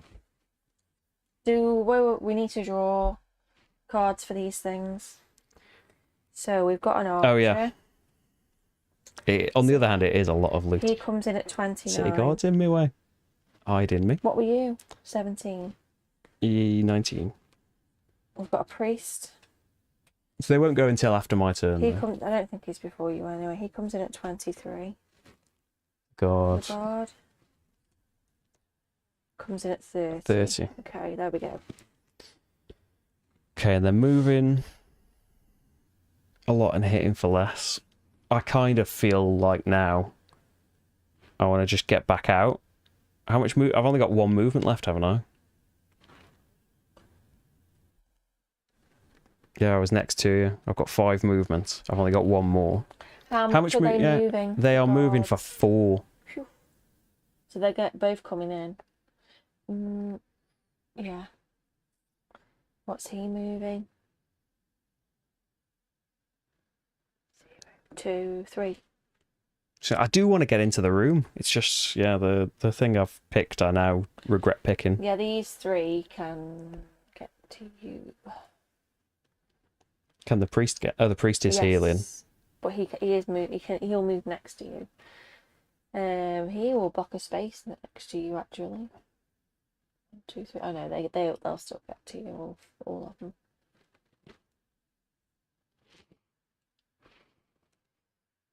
Okay, So yeah, I think 2 guards and an archer are attacking me no matter what I did. Or maybe not. Okay. Because if you move backwards 1, I can't do anything. Right, so I won't do that then. I'll carry on in. I was hoping, so basically I've got a big attack coming up. I was hoping that there would be an enemy in the room within range of 1, and I could attack it, move to another enemy, attack it. So unfortunately, I think we're just going to have to skip the first attack and move 3 and hit for 3 with a wound and an XP. But that is a lost card, like then. Otherwise, I move in and do nothing, or I move back and do nothing. So it's not ideal. It's not what I wanted, but I can move 1 more, and then I think if I move up here, actually, maybe only 2 things could attack me instead of 3. Because you can step on that dirt, can't you? But it's like yeah. So this is 2 actions. movement points. This is difficult terrain. This is just an obstacle. You can't move there. Around. I can jump as well. Oh, is that big? Yeah. Have you put them the right way around? No, I thought these were. They're obstacles. You can't step on them. Yeah. So these. And these are difficult. Yeah. Oh, so you can step on them. It's just the soil. Yeah, their movement's 4 though, isn't it? So he's not going to have enough movement points. 1, 2. Oh no, yes, 3, 4. I was just pointing. Maybe I just want to go there then. No, like loads of things can get to me is the problem here. So I think going to the one furthest away is going to be the best thing to do. Because then 1, 2, 3, 4, he can't get to me. But 2 things and him can get to me, unfortunately. But maybe we can take something out. He could have jumped before opening the door. Yeah, but jump. Oh, yeah, all my movement is jumps as well. Oh, so does that take the 2 cost away? Yeah. Yeah, but I'm not running out of movement to do what I want. It's just I'm trying to stay out of range of as many as I can, and I think I'm always going to end up 3 things targeting me. If I come up here, I think this can't get to me anymore. Like it wouldn't be able to. If I was stood there, I would be attacked by this one, this one, this one. If I'm down here, I would be attacked by this one, this one, this one. So either way, really. The shaman isn't attacking. Remember, he is healing, but he'll move towards you. Actually, this guard will target the city guard, won't it? 2, 3, 4. 1, 2, 3, 4. Oh no, because I'm lower initiative. 1, 2, 3, 4. 1, 2, 3, 4. Yeah. Yeah, 3 things are potentially going to attack me, and we're just going to have to hope that it isn't too terrible. Maybe I could take this guard out. It has got 7 health. It's unlikely. So I'm attacking it for 3 with a wound. I could poison it as well. I think I might save that, though, because I'm wounding it already. I think the wound is good for the priest, really, because he's got a shield. I can't get to him. No, though. I just mean if you were to. Could I have got to him? No, I can't reach him. It's best not to go to him, because then everything's. Yeah. Well, I've already used the card now, though. It's a -1 as well. So that only does 2 damage to it, but it does wound him. So I need damage range. He's number 3. 2. Yeah. And I get an XP. Okay. I think that's me. So Rach. Big moves. You're not even on camera. I never am. It's the way the camera's pointed. If I slightly lean to do something over here. I meant your figure. Yeah. Well. Oh, so yeah, everyone catches up now, don't they? So the archer goes now. Yes, the archer will target me. Let's go to action shots. Yeah, the archer's closer to me. He's there. So he is moving 2. Yeah. But he's range 5, so he can reach you from there. Yeah. And he does -1 attack, so he does 2. There's an attack of 2. Yeah, I think I'm better off doing disadvantage from... Well, actually, it doesn't matter. And he'll immobilise. They're all attacking for the same amount, aren't they? It doesn't stop the immobilise. I know. So that's 3 damage. I'm on 5 health. And you're immobilised. There's no more archers, so we've only got 1. Yeah. Okay. So next up is the... Priest. The priest is 23. Oh. They're not doing anything though, are they? Sorry, no. That's They're moving towards me. They should have gone before the archer. That's my bad. Yeah, I think they move towards me still, because I'm closest. And then just heal that guy. Because they've got... they've only got 2 movement. Oh, hang on, he was elite as well. So he would have done an extra damage to you. Okay. He heals him. I think I would have done disadvantage then, if Noni was elite. Pull another one out then. Because he's doing 1 more damage than everyone else, isn't he? It's their bless. So I suppose like I still take the same amount of damage. I've pulled their blessing out, I guess. He heals the guard. It gets rid of the wound, doesn't it? Yeah. So the guard's full health and isn't wounded. How annoying. I think we might have lost now. Unless the Geminate catches up. Well, I'm trying my best. Guards go. So what numbers have we got for guards? 1, 3, 5. So 1 goes first. Who's he going to? Me, because we're both 4 away, but I've got lower initiative, haven't I? Yeah, I should have just stepped back out of the room. So he attacks you for 2. Yeah. 1. So 4 health. Only the wound would be healed, the damage stays. I thought it was only for poison. Oh, is it? That's alright then. It's still got 2 damage then. Oh, I thought that was only poison.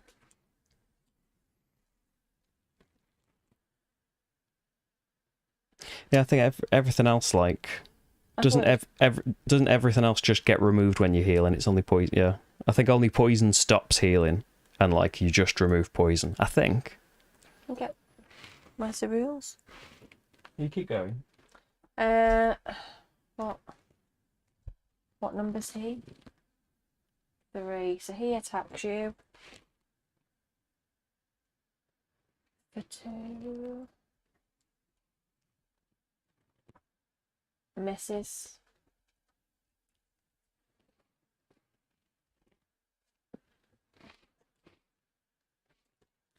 Yeah, I thought so. I think it's only poison that like takes the entire healing action.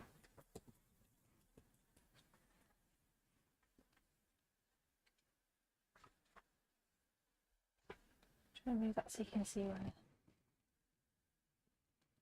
where Tom is, but then you can't see what he is. Can't see everything, all of the other things are removed, and the heal happens. It's just poison that blocks the heal and just gets rid of poison. So he missed you. This guy. Target the city guard. Are we both the same away? Are we? Yep. Oh. 1, 2, 3, 4, 5. 1, 2, 3. Oh, 1, 2, 3. Oh no, you're not. Sorry. So. Yeah, I'm sure I'd have worked it out. So I don't get attacked by 3 things. 2, 3, 4. And then he attacks the city guard for 2. 1. He's got 2 shields. Yeah. So your turn. Wowzer. I don't even know if I can attack those now. So they've got in a really awkward position. Like You didn't know where they were going to be when you picked those cards. 1, 2.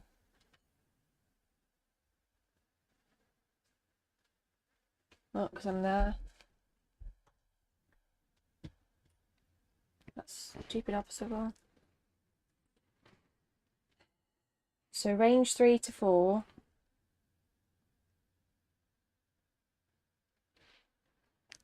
I don't know if you can. Can you see? I think you could trace any point of your hex to any point of that hex. I think you could see, right? Because it's not a closed door anymore. See this, can't I? This one. I don't know if you can see that one. Maybe you can. Any point to any point. Yeah, maybe you can, yeah. Yeah, because now it doesn't matter. They're full health goals. It doesn't matter. Any point to any point. That part of the hex can see this part of the hex without going through that wall. But they're both full health gods, so it doesn't matter which one you're attacking. I attack all 3. Oh, okay. Sorry, you can't really see my card at the minute. There we go. Oh, you attack 3 things in a line. That's pretty good. Yeah, and I push back. Oh, so that's worked out. More back.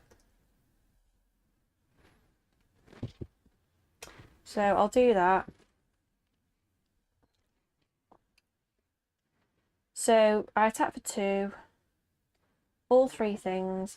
Do I draw a different thing for each one, or just for one? Yeah, every single attack gets a new card. I'm pushing them all back. But we can do that at the end, can't I? Do you want me to push them back or not?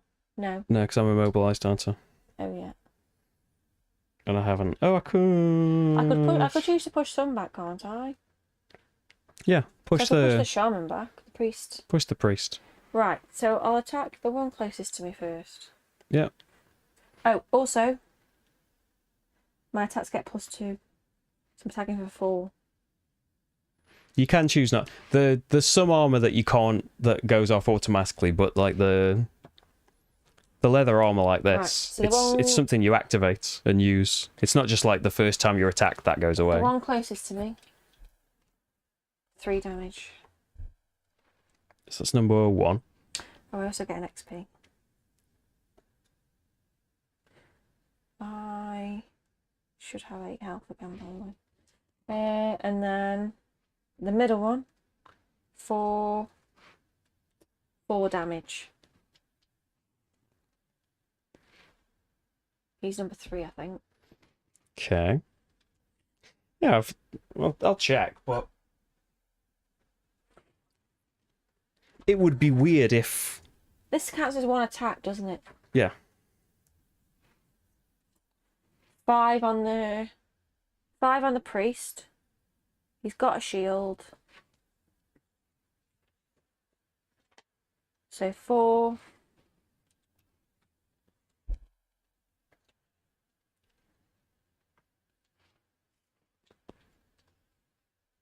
Oh, yeah. Retaliate on that guard, thank you. Yeah. He should have 2 damage.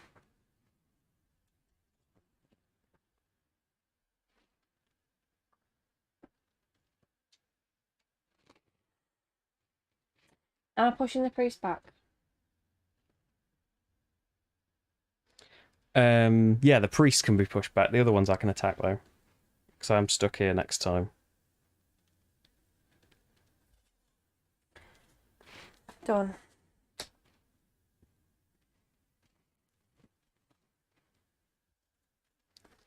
Yeah, this, you don't have to mandatory use your items. Yeah, you can choose. Like Yeah. I wouldn't choose to use my disadvantage on something. Yeah, it just means that when you do use it, it's spent when you do.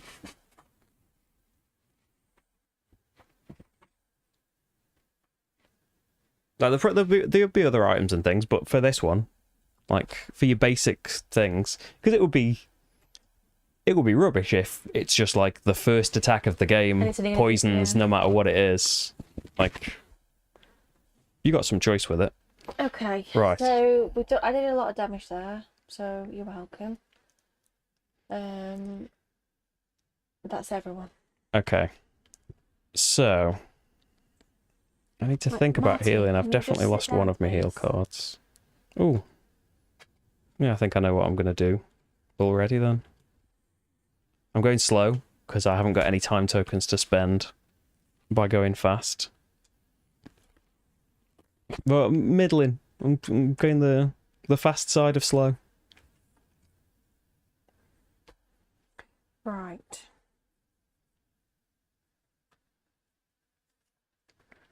What's your health? 4. I'm hopefully going to change that a bit. Oh, okay. Not massively, but a bit. No, you don't have to worry about it. It depends how quick you're going. Wait a minute. Well, my heal's on top, annoyingly, so if I heal you, I won't get to attack. Oh. Well, don't worry about it. Yeah. Yeah, I could try again next time. Yeah, I'm going to try and do some heals. I had leather armor from Jaws of the Lion at disadvantage on the first 2 incoming attacks.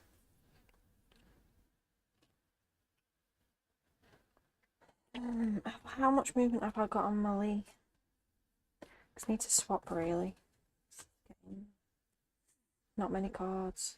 That's oh, pull one towards me.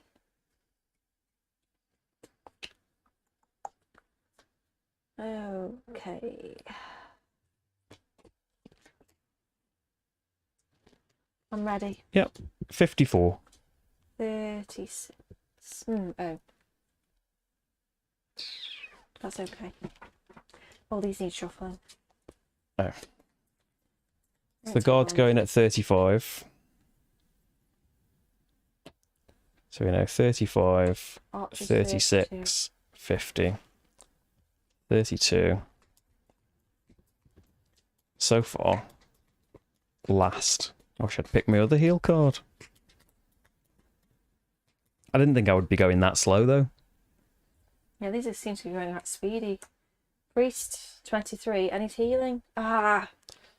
So, the priest targets me. Does he target the most damaged, like, ally? I think. So he's not going to... Oh, he'll move towards me again, won't he? So he moves 2 and heals, like... He heals one of the gods for 3. It's within range 3, so I imagine it's the most damaged one. Yeah. Without stopping anymore. How annoying. So that's him. Then the archer is still targeting me, isn't it? Yeah, because everyone's... Yeah, because I haven't been able to... Yeah, I haven't got my arm. I've got 1 shield. I went as fast as I could, but they've just gone really quick. Oof. So it moves in 1 and attacks me for 5. I'm going to have to lose a card, aren't I? 6. I'm going to have to lose a card to cancel the damage out. Yeah. I'm running out of cards. Don't panic. Right. We can do this. We can do this. Yeah, we're just probably not going to get much loot. No, but then I'd rather survive than get loads of loot. So the guards get... Oh man. The guards go. Yeah, I'm dead. So the... How fast were you going? 54. I'm going slow. I went fast last time. I've got no... I have to spend a token to go fast. So the... Oh, I have got a... So they attack me for... Oh, they're ranged as well, so they're moving away. So that one attacks for 3. So that hits me for 2, because I've got a shield, because I'm going slow. And the other one hits me, moves back, so I can't hit him, and hits me for 1, but I've got a shield. He attacks him. For... Oh, he's going to move back though, and hit him ranged for 2, but he's got 2 shields, but he can't retaliate because he's not got range. Yeah, I've got no movement though, so I can't do anything about the elite archer. I'm immobilized. This is a bummer. Right. I was going to attack both them guards, but they've now moved away. Right, I'm gonna go crazy. Right, I'm gonna go running.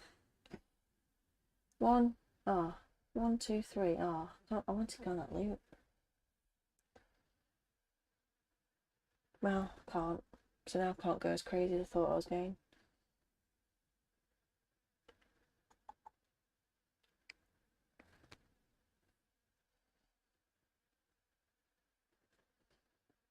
I mean, I think I need to take some for the team, to be honest. I'm going melee, so I'm going to go 1, 2, 3. Got a plan. Don't panic. Okay. We haven't got any of that. There's no like elements or anything at the minute. No, I don't generate many. Then I'm going to attack. Oh no, because now I'm not in range. Who's wins? Oh, it's going to... What's that by you? You can attack the priest. The priest. Okay. So I'll attack him for 3. 2, 3, yeah. But the... Yeah. I mean, I could have attacked first. Yeah. You wouldn't be able to attack the archer. No, that's the most annoying thing. Ugh. G. Right. I'm just trying to like think of next round.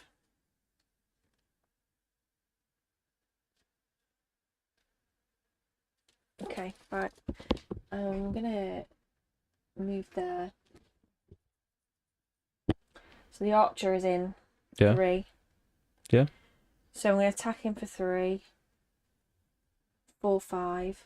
Yeah.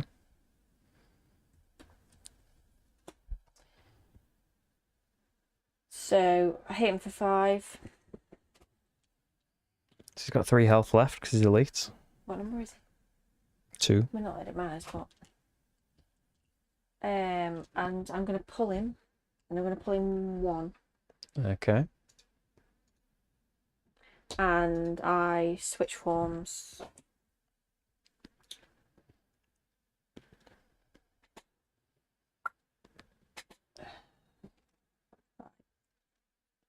Okay. So I'm gonna heal 2 self and generate a leaf. And then I'm going to attack the 2 things stood next to me, but it's just going to be the priest now because the 2 non-shielded things have gone. Hit something. So I'll poison the priest. Okay. So it hits for 1, so nothing, but just poisons. Well, that's okay. But I'm not immobilized anymore. And that's that. Right, big turn coming up. I don't know if I can go fast, but I could do with going fast.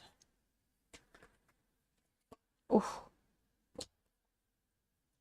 Big So I can turn. go fast, but also haven't really got a big turn coming up no matter what I do. Big turn coming up. Oh, but I will swap back. Oh.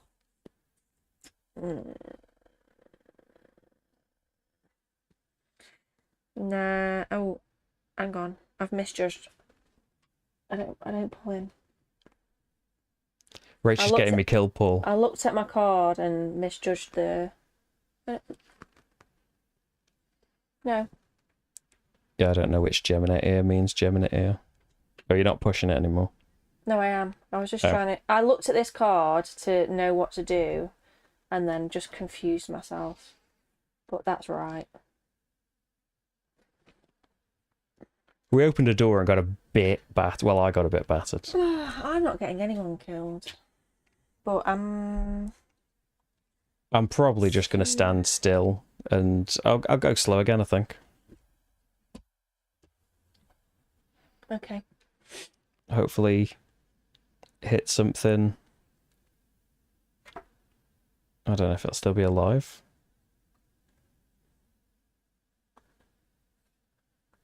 Are you ready?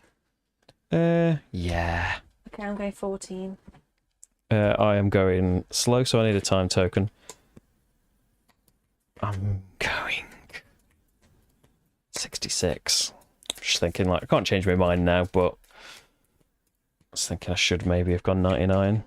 Because I'm giving myself regenerate, so I don't then want to be hit and have that taken off me. But let's not go too slow. Right. So there's still everyone, isn't there? So guards are going 50.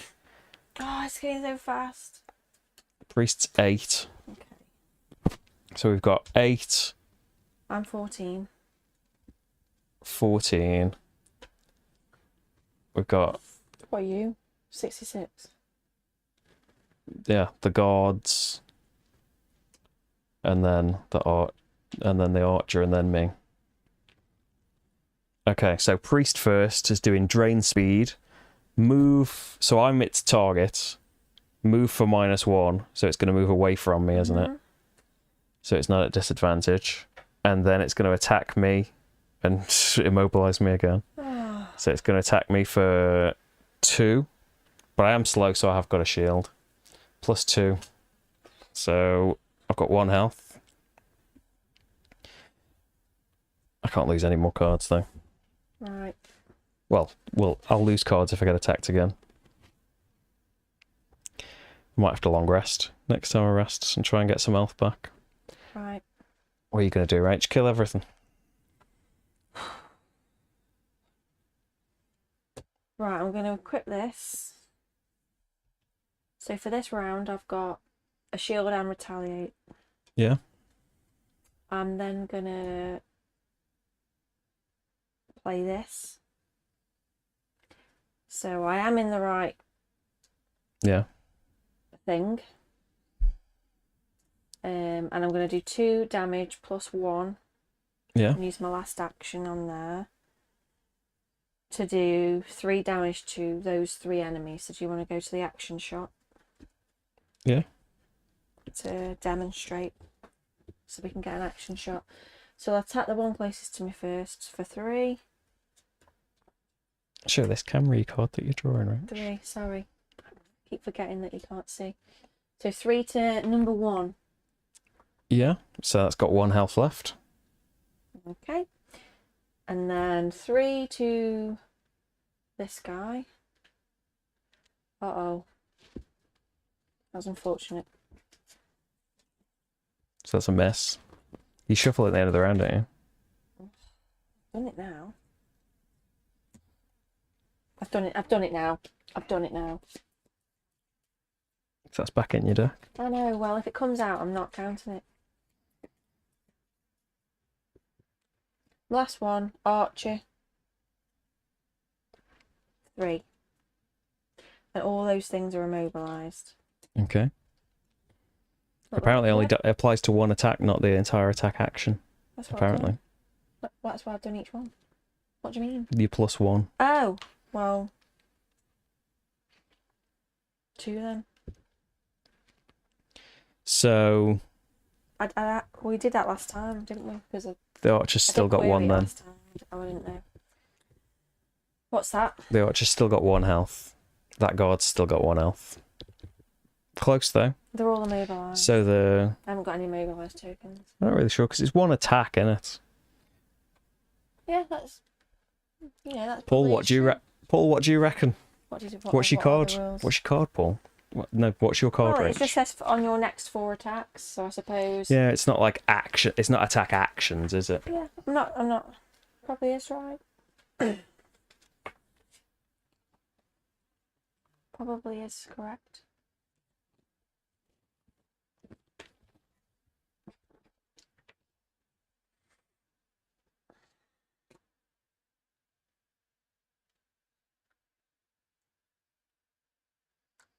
Yeah, the attack is each attack against a thing.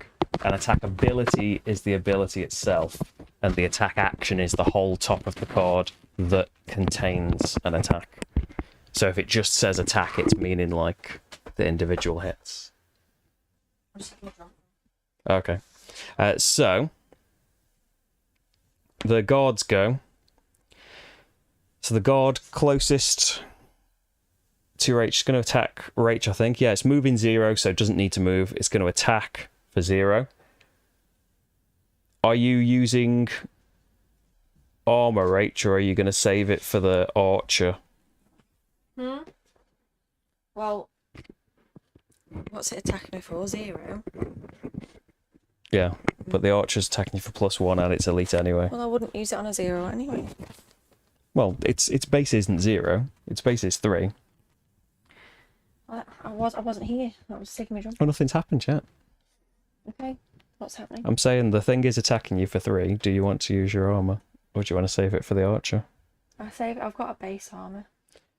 So, the guard hits you for 3 + 1, 4. So 3, and I hit it for 1. Yeah. So number 1 is the one that is dead now.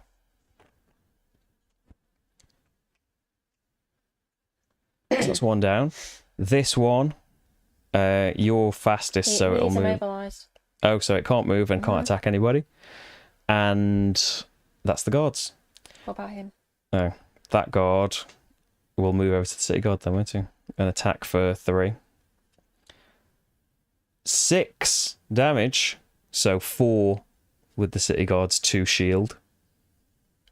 And he retaliates for 2. Yeah, on number 5. So number 5's got 4 damage. So that needs shuffling at the end of the round. Because there's still the archer's going to attack you, isn't it? Mm-hmm. Do you want to use your armor now? Yeah. So the archer attacks for 4 + 1, 5 +0. Oh, disadvantage. -1. So the worst one, which is 4. 4. And then you've got armor. 1, so 3. By the way, I've swapped forms. Nice. Yep, and that's that. How much health you got, Rach? 2. You have got your Amulet of Life as well, haven't you? What's this? Gonna shuffle the monster deck in the bin at the end of the round, but I don't know if they're gonna do anything now because they've had the turns, haven't they? So I'm gonna do Drive Recharge, heals me 2 again, so I've got 3 health, but also gives me Regenerate.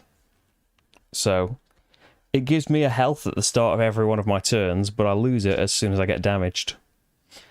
So maybe try and go fast next time. I've only got 1 card though, so unless I short rest. The top, I can move 1. I think I should move. No, I was immobilized last turn. Oh, did I get immobilized again? Okay then, so I can't attack the shaman. I'll just attack the... So I could attack the priest for 2, because I'm at range 1, so I could attack either of them. Like range +1. The priest, he's got poison on him, so it would be 3, but he's got a shield. He's only got 3 health left. This Algox has got loads of health though, hasn't he? I suppose there's a chance with the priest if I hit me double. I'll attack the priest. So it's for 3 because the priest is poisoned. +2. So 5 damage minus its 1 shield. Kills it, doesn't it? Yeah. Nice. So that's Summit. Drops a lovely loot. So we want to get over there. And I generate ice. So I think, like, I've either got to long rest next time, which would heal me up, but can we afford to do that? Should I just short rest?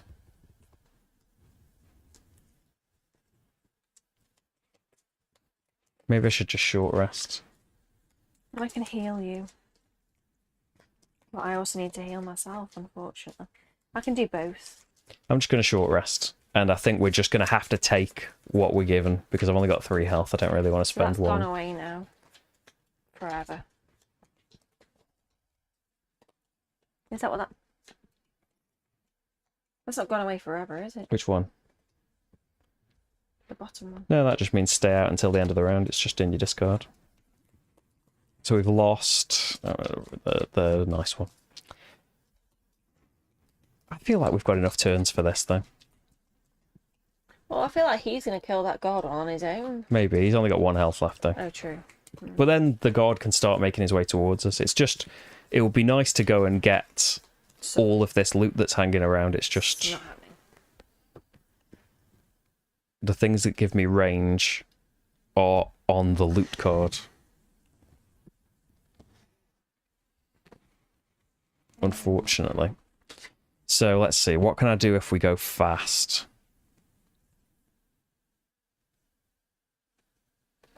So I might be able to take them out. If you go fast, that would be really nice. But try and stay within 3 of me. Or we can stay within 5 of me. I don't know. I don't know if I'm even allowed to say. I'm saying things I'm probably not allowed to say again. You just forget. You forget. Forget I said any of that. Oh yeah, I've had my immobilized turn now. Yeah, I've just not got anything ranged that I can do. And like, I don't think we can really spend it. Like, it's just he might get killed by Retaliate. We don't know. Like, how much health he got left? He's got to do. He's got loads of health left. The thing is, if he doesn't do more than 3, he's not going to. Yeah, the scenario's not going to end this turn. It's just we're hardly going to get any loot. Well, It's more important than it used to be. it's either die or and maybe get some loot or win a scenario. Well, that's range. Yeah, but it's on my loot card. Yeah, let's just attack. So that's kind of fast. That's kind of fast. Yeah. So I'm going fast. 20. Which is... Yeah, as fast as I can be. 27. Mm-hmm. The archers need shuffling. So the guard's at 55. Have you done the priest? There is no priest. Oh. Oh.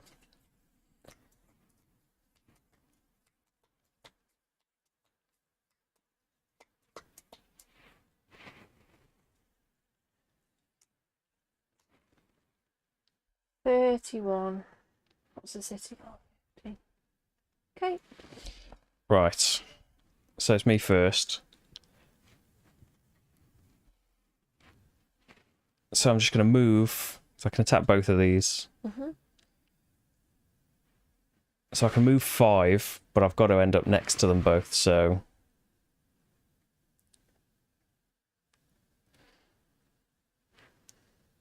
Okay, I can go there, and then I could loot next time. Have you got a loot card? We don't need a loot card, we just need to land on a loot. Yeah, but loot cards would let you get more in one go. No, I mean, have you got a loot card? No. So I go there and attack both of them. So it's attacking for 2, but because I'm fast, +1 and advantage, and I get an XP. So attacking the archer.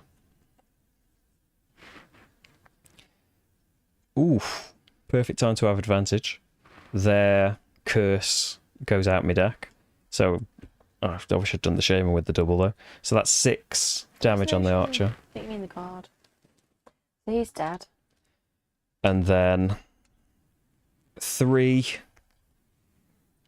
damage on the guard, who's still got 4 health. She's a loot token on there. I don't have any. I don't have any more. They buy your leg.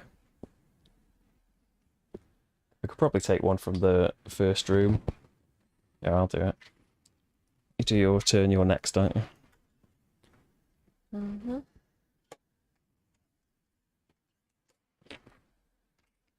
Yeah, that's what we want to see from advantage. I'm going to move 2, so I'm going to land Cancel on a one of these. curse. Action cam. Are you attacking him next turn, do you think? Do you need to be away from him? No, I'll just, if I can stand by him because I'm going to go melee. Oh. I don't know. It doesn't matter, because if I was going to do my loot card, then I'd pick everything up within range 1 anyway. I can't go any further than that. Heal 2 to myself, that's why I'm going there. And then I can heal you for 3. Nice. Oh, I didn't heal with my regenerate either. So when do I choose to short rest? At the end of the whole turn? yeah. The end of the round. When do I draw my loot now? Yeah. Herb. Right. I've got Nice. 1 herb towards my quest, my personal quest. So the archer's dead now. City guards don't do anything, it's just these guards. So that guard's going to attack me. I went slow, so I haven't got a shield. So it's going to move, but it isn't. It's going to attack me for 3. Just say I use this amulet as well. Okay. Attack me for 4. I can't use anything, but I was up to 7 health. So I'm back down to 3. And then it's going to strengthen itself, so it's going to have advantage next time. Then this one is going to attack the guard that it's still next to. For 2, it's got 2 shield, so it's going to defend that and hit back for 2. On number 5, so that's got 6 damage now. And then that's it, isn't it?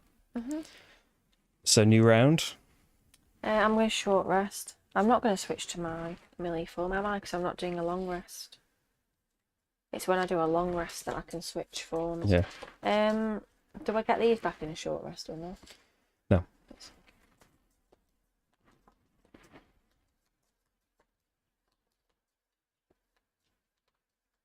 So I think I'm just going to go slow and do some looting and healing.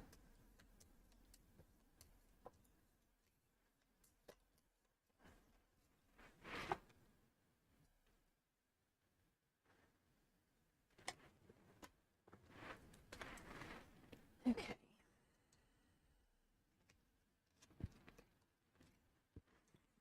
in ranged.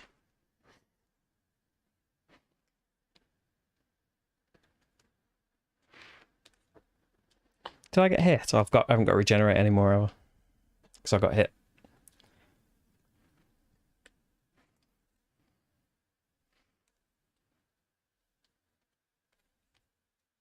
So if you can go quick and kill that guard, it would be brilliant. That one? Mm-hmm. Yeah, the one on me. I'm going slow, so I gain a I'm not really at the time. right range to... How many health has he got? 4. No, well, are you attacking? No. Because I can attack. I can't do 4 damage on him though, that's the problem. You might be able to. What? There isn't a +2, is there? There's a double, I suppose. It's in with that. Range 3 and 4. Oh, yeah, I can. I can do that. I didn't think I was in range if I moved to that. Oh, but that's my fault. How much are you moving? I'm trying to use an XP card. I'd be very slow. I can't go that fast. Don't do that option then. Why? You can if you want. Alright then. I mean, it's probably faster than him. So 54, 27. I need shuffling. What are you, 54?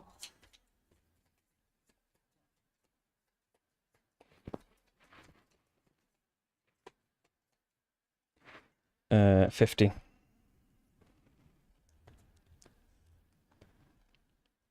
So you're first. Okay. So I'm going to move 3.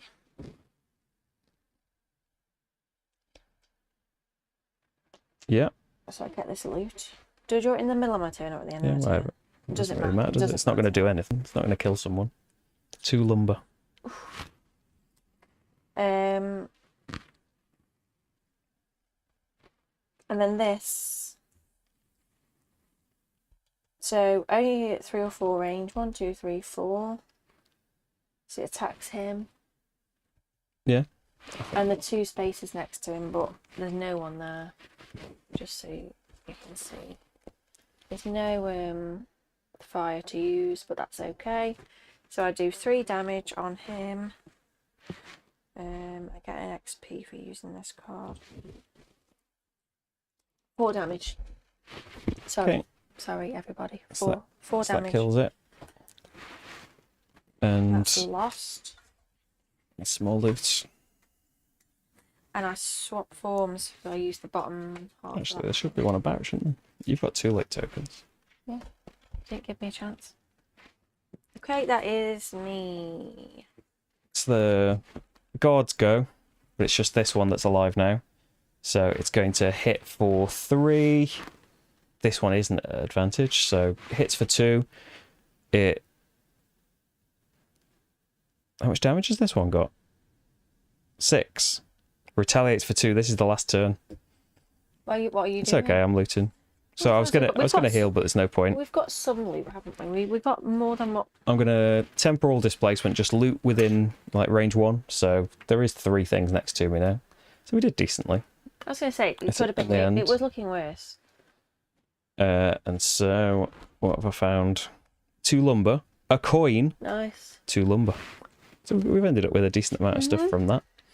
Okay then. So. Dun, dun, dun, dun, dun, dun.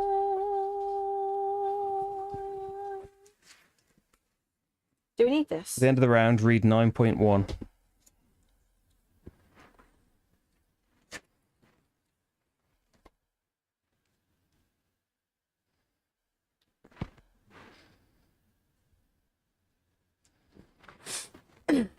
You lower your weapon and breathe as the remaining Algocs retreat, scurrying from Frosthaven like giant white mice. They'll be back, you're certain of it, but for now you can rest. You wipe the soot from your face and take stock. Frosthaven is almost exactly what you imagined, a knot of grey stone and timber surrounded by sharpened palisade walls.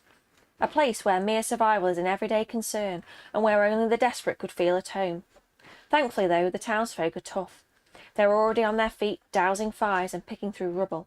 In fact, one of those townspeople is marching right for you.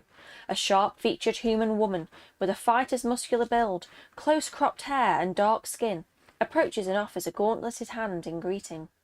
"The sea be praised," she says, crushing your fingers with enthusiasm. "We wouldn't have held out much longer without you." You nod and ask what happened. "Oh, just life up north is all," she chuckles. "I'm Sather, mayor of this fort now that my predecessor and his lieutenant have fallen. As for the Algocs, they've been at us all winter. Took them months to break through, but they finally did. Killed a dozen or so of my people, and would have done worse if you hadn't shown up." You explain who you are, that you've been sent from White Oak. At the mention of the capital, her face scrunches up in displeasure. "It's about time they sent someone to help fix this mess they made," she says, then tries to lighten her mood. "I don't mean to be ungrateful. I'm just overjoyed to still be among the living, but a lot more people would be alive if your employers, the Merchants Guild, never stuck their noses in our business. I spent my whole life here, in what was once a fishing village, living and letting live with the Algocs. Until last summer, that is, when the Merchants Guild sent some garrisons and bureaucratic types up here to see how Frosthaven could be more of use to the Empire. One of their expeditions proceeded to muck about in an Algoc's burial site, and the next thing we know, righteously angry Algocs are attacking us. The Inkstains immediately hightailed it out of here, leaving just a handful of soldiers behind to keep us safe." Sather clenches her gauntlet tighter and tighter as she tells the story, but now releases her grip. "I've had to learn a lot of things in the last year. The hard truth is that the Algocs refuse to be reasoned with, and the only way to stay alive and keep this place I call home is to win the fight, regardless of who started it." Her face softens and she clasps your shoulder hard. "There's not many of you, but I'll take what I can get, especially now that our garrison's been thinned. And as it happens, I have an idea." She turns and gestures to the town's smouldering walls. "We took a beating in that fight, so if we're going to survive much longer, we'll have to do more than just sit around and wait for the next attack." She sizes you up carefully. "I've already sent a scout to track the Algocs back home to the mountains. Drop your gear at any longhouse that's still standing and rest up. As soon as you're ready, I want you to get over there and find a way to slow these attacks." The bunks in the remaining longhouses are all occupied by the injured, but you find a dry stretch of floor to lay your heads on your packs. You doubt you can sleep after the horror that greeted you in this little outpost, but before you know it, a young Valrath man is nudging you awake. Sather's scout has returned with his report. He tracked the attackers to the foothills of the Copperneck Mountains, where they entered a cave at the base of Snowscorn Mountain, which we can see on the map in a minute. Interestingly, a smaller band split from the main group before they reached the cave and hiked around to the mountain's deadly eastern face. The scout didn't see where they went, but he suspects a secret entrance to the Algoc stronghold. "One last thing," the Valrath says as you wipe the final dregs of sleep from your eyes. "Another group is moving towards Snowscorn. They were Algocs, no doubt, but they're dressed differently from the ones who attacked us. They carried long sticks and had some wild animals with them. I don't know if they're going to attack the mountain or reinforce it, but either way, you'd better get there quick." So, rewards. There was all 3 guards on the map, wasn't there? Mm-hmm. Gained 5 morale. And then we've got 2 new scenarios. Algoc Scouting or the Algoc Offensive. And we will now perform an outpost phase. So, mark the morale. So you start at 0. Where's morale? I think. Do we? Here. Yep. So we've got 0. So 1, 2, 3, 4, 5 morale. Oh, that's... sorry, you can't see that. We didn't have a morale. We now have 6 morale. What? What do you mean? That's our starting morale, 6. The morale we are at is 6. Before the 5 morale? No. That just determined our starting morale. 6. Our starting morale. 2 plus 3. Oh, I thought it was 2 times it. Yeah, 5 then. Good job Yeah. this has got a rubber. This determines your starting morale. That's fine. So we will be doing an outpost phase, but the steps at the end of a... Hey, Gripe Away, how's it going? The steps for a complete scenario. First of all, you need to gain your completed resources. So your character sheet has now got spots on it for resources. So you note down what you've gained from there. Any coins that you gained are multiplied based on like the difficulty of the scenario. So it's 2, basically. We've only got 2 Does it coins. matter what type of herb you've got? Or do you just get a herb? There's different symbols. Like mushrooms and stuff. Okay. I know what it's meant because it's called a snow thistle. It's just that symbol. So I've got 4 lumber and a snow thistle. So lucid resources, battle goals. I went for never perform a basic action. So, you know, when you can choose instead of doing the things on your cards to do attack 2 or move 2. That's kind of why I was so tied up for moving anywhere. But I do get 2 check marks from that. Oh, that's really good. Never perform a basic action. I got kill an undamaged enemy with a single attack. I didn't do that. Didn't you? I did have the option of never use a potion, which would have been great because I didn't have any potions. So that's battle goals done. Masteries. Each character gains a perk mark for any new mastery they achieve during the scenario. Oh, are these like goals that we can do? Never be targeted by an attack. Declare fast for 7 consecutive rounds. Oh. Even know how I would do that. Oh, that would be hard. They're like achievements to do. Lose an ability card each round. Yeah, we read them wrong. So, scenario conclusion. Read the conclusion of the scenario. Gain any rewards. Put stickers on the map for the new thing. I won't fold out the map and stuff. Inspiration. Gain inspiration. So the inspiration is the balancing of the kind of campaign for having fewer players. So inspiration is tallied on the campaign sheet somewhere. Can you see it, Rach? So you need to give us inspiration equal to 4 minus the number of characters. And I think, if I remember right, it's going to, like, when we get to a certain point of inspiration, it will complete a personal goal. Not one of ours, but, you know, because if you were playing a 4-player game of this, eventually 4 people are going to do their goals and unlock 4 things. Whereas in a 2-player game, we're only going to get half of that. So inspiration is there to catch you up on unlocking things. Update the map. So we would put the stickers for the new scenarios on the map. And then if you're in a linked scenario, you need to go to that. But what I will do... We need a lot of XP to level up. Yeah, you always needed that much, though. That seems right. Yep. How much XP did we get for that scenario? None. No extra XP. Wow. I don't think... I didn't lose many cards, though. I probably could have. I lost cards by... I tried at the end. I lost cards by cancelling attacks. And that guard ended the game for us as well, didn't it? This is going to have to cover the monitor a lot, but that's why we're not putting all the stickers and stuff out. Hey, it's Frosthaven. It's right here. Oh yeah, you always get XP, don't you? You get XP on top of that, based on your scenario, don't you? You always got some XP on top of your... So what do we get? Completing 6. Wow. Whoa. So I've got 12. So the outpost phase. This isn't gonna be happy with resting up there, is it? Put this book next to it. Right. So on the campaign book,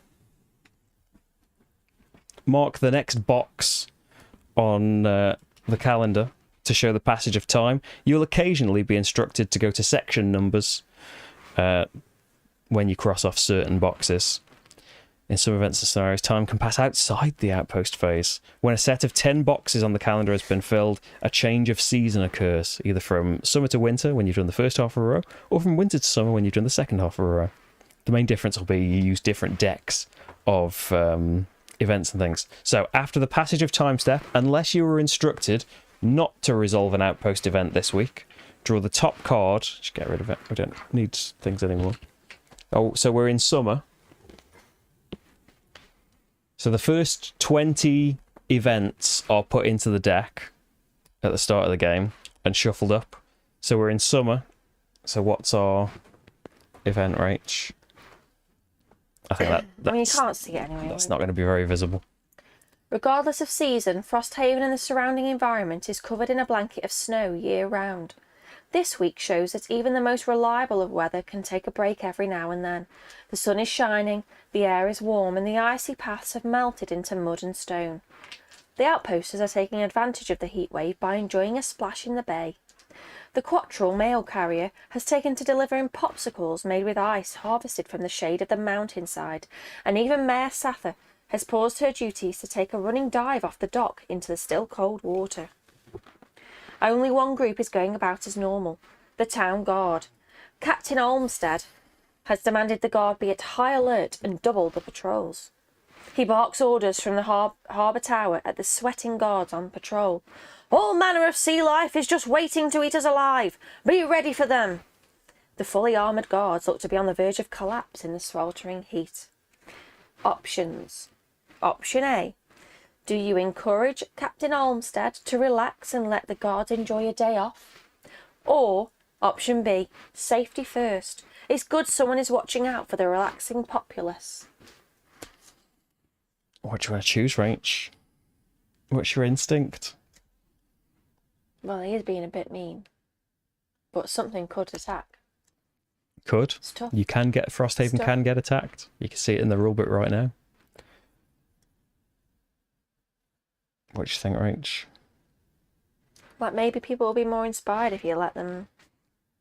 I don't know. You get good reputation, I don't know. But you get attacked, bad things. I don't know. You decide. Do you want to be nice? You decide. Do you want to give them a rest, Rach, You or is it good decide. to be defensive? I'm not choosing. I think give them a rest. Give Go them a on. rest, right. Rach won't make triggers in games. Well, if it goes pear shapes, I always get the blame. Okay. Do we have this person? We don't, do we? I don't think there's anybody called Persuasive. No, this says symbol. Oh, no, I don't know what that symbol is. Is that a...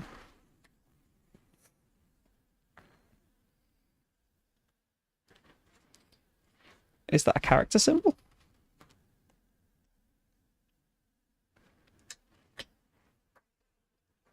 I don't know if that's a character. The symbols of all the characters are on one of these pages. Show Paul the card, Rach. You have to show the camera. Well, He's not there. I know, but It's okay. I can't even... Show the action camera. It's fine. Come on, action camera. Focus in. It's a trait. Is that something we find out about? Oh, each character has got 3 traits. So is that on our back? I've got, like, chaotic, Rach arcane. knows all about them. Chaotic, arcane and nimble I am. Educated, nimble and resourceful. No. Right, otherwise, your disregard for safety falls on deaf ears, and Captain Olmsted has you escorted out of the tower. The guards are at least appreciative of your attempt. Then we read outcome B. Oh. So, we tried, but we're not persuasive. Oh well. Screams ring out from the harbour, and Captain Olmsted blows a whistle hanging around his neck. Instantly, 2 teams of guards push past the outposters wading in the water and start stabbing spears at the icy waves. A red tint creeps through the bay. Lightning eels were about to make a quick snack of Frosthaven's populace. Good thing someone was on the lookout, and shockingly enough, the eels make a pretty tasty dinner. Gain 1 morale. So it's a good job Captain Olmsted was very stubborn and didn't listen to us, because we've now gained 1 morale. Nice. And saved the populace. So that's our outpost events. All these rules are for, like, if you're getting attacked. Which I think, like, you can get attacked in the summer, but it's not as likely and it's not as brutal. Whereas winter is when it starts getting nasty. So after the outpost, that's just in used events. Yeah, used. I just want you to point Am something. I right now? after the outpost event, resolve all the effects of all of the buildings. Go through the building deck. These are our available buildings. In sequential order, one card at a time. For each building, resolve any normal or wrecked effect, which appears at the top of the card next to the sun icon. Put the cards down, Rach. So these are the buildings that we start the campaign with. Only one of them has got that symbol on it. So we can collectively train up to 1 soldier for 3 gold and 1 material resource. I don't... How much did our starting items cost? Did they cost 30? I've got a feeling they did. Yeah. So we've only got the money that we earned from that scenario, which is a grand total of 2. Because we got twigs and stuff. So we can't do that. But we can have up to 4, and the effect is advantage. That's maybe when we're getting attacked. We can have up to 4 soldiers, gain advantage, and -5 to their attacks. And to apply the one-off effects. So you should have 4.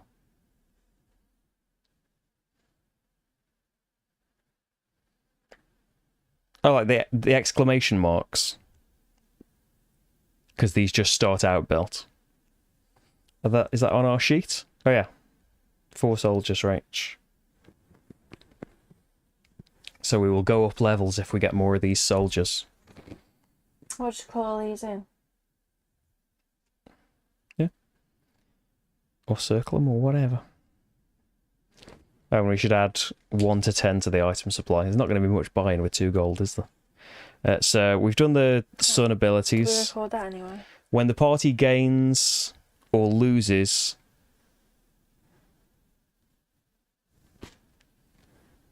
gold or resources due to these effects, they can be added to or taken from the Frosthaven supply or the character's personal supplies in any combination. Yeah, I haven't done any of those. Because as you go up levels, you can have more soldiers. Oh, okay. Yep. Oh, as you level up the barracks itself, I get you. So we couldn't, buy one anyway. Oh, you can only craft items because there is no shop. Ooh. Because the building operations step occurs immediately after the outpost event step, any building that was wrecked during the outpost event will have its wrecked effect resolved straight away. So then we have downtime, and this is where a load of the old Gloomhaven stuff would kick in. So after this step, you can do downtime activities in any order you like. You can level up if you've got enough XP. You can retire a character if you've done their thing.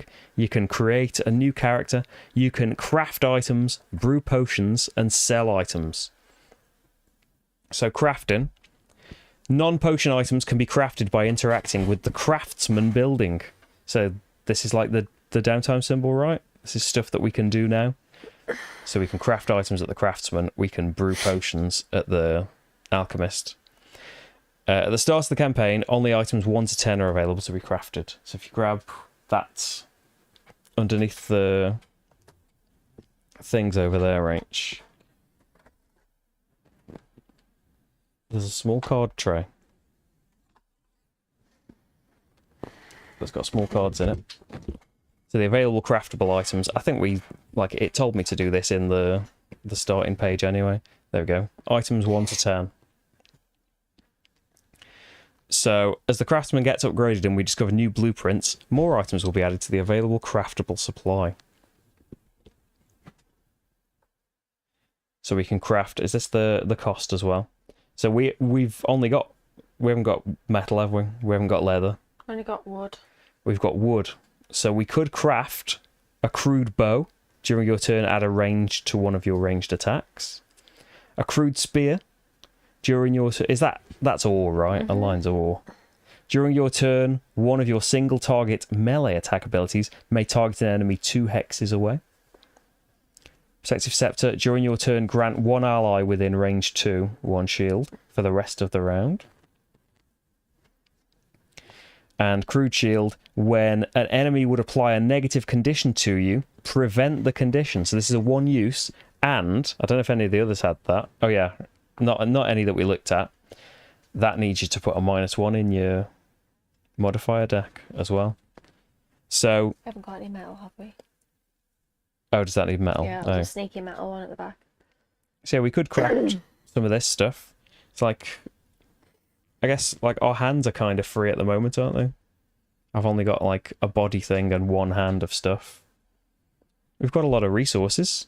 I suppose we might want to use it to upgrade buildings and things, but we need metal and all sorts to upgrade buildings, don't we? And build new ones. We haven't got the resources to be able to do anything new, I don't think.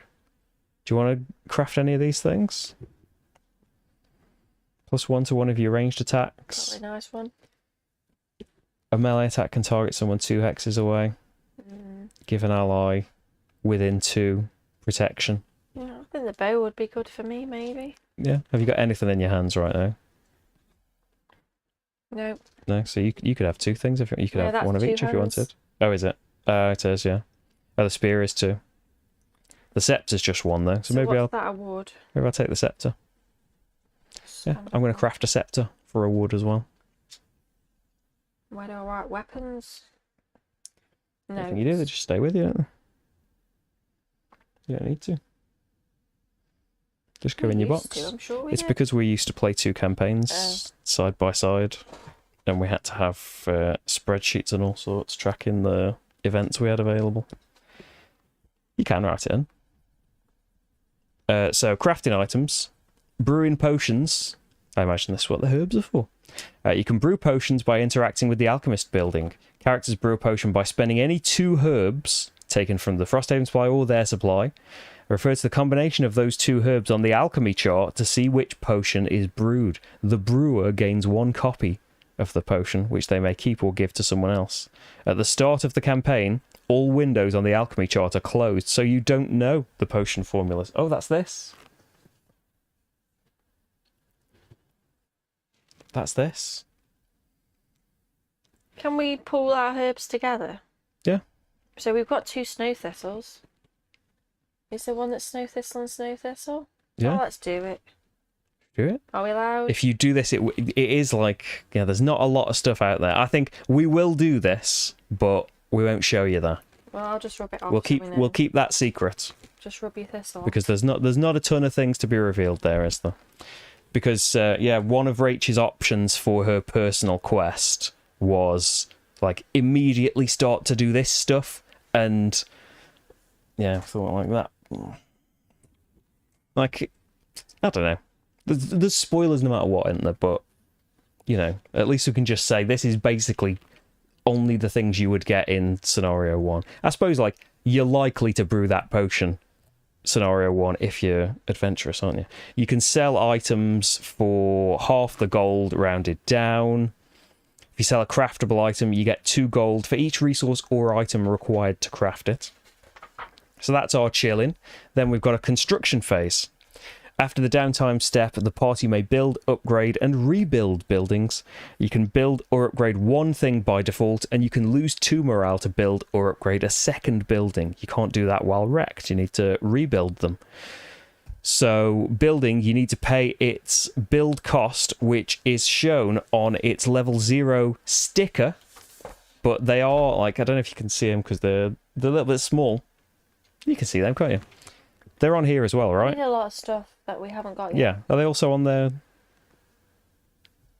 They're on the cards, right? Get to upgrade. Oh yeah. So these are new things we could build. So that's their build cost, and then if we want to upgrade buildings, it's on the building itself what it is. So like we're not a million miles away from doing upgrade related things here.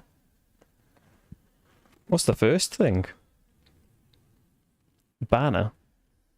Isn't it morale? Prosperity. Yeah. Oh yeah, so be at prosperity level 1, which we start at. So okay, yeah, if we can find some metal and leather in the second scenario, then we can probably be upgrading stuff. So that's the end, and then you could rebuild a wrecked building. Its wrecked side would tell you its costs, and that is the end of the outpost phase. So then if you were continuing to play, you would then pick a new scenario out there. Now, I think it's only scenario 0 and 1.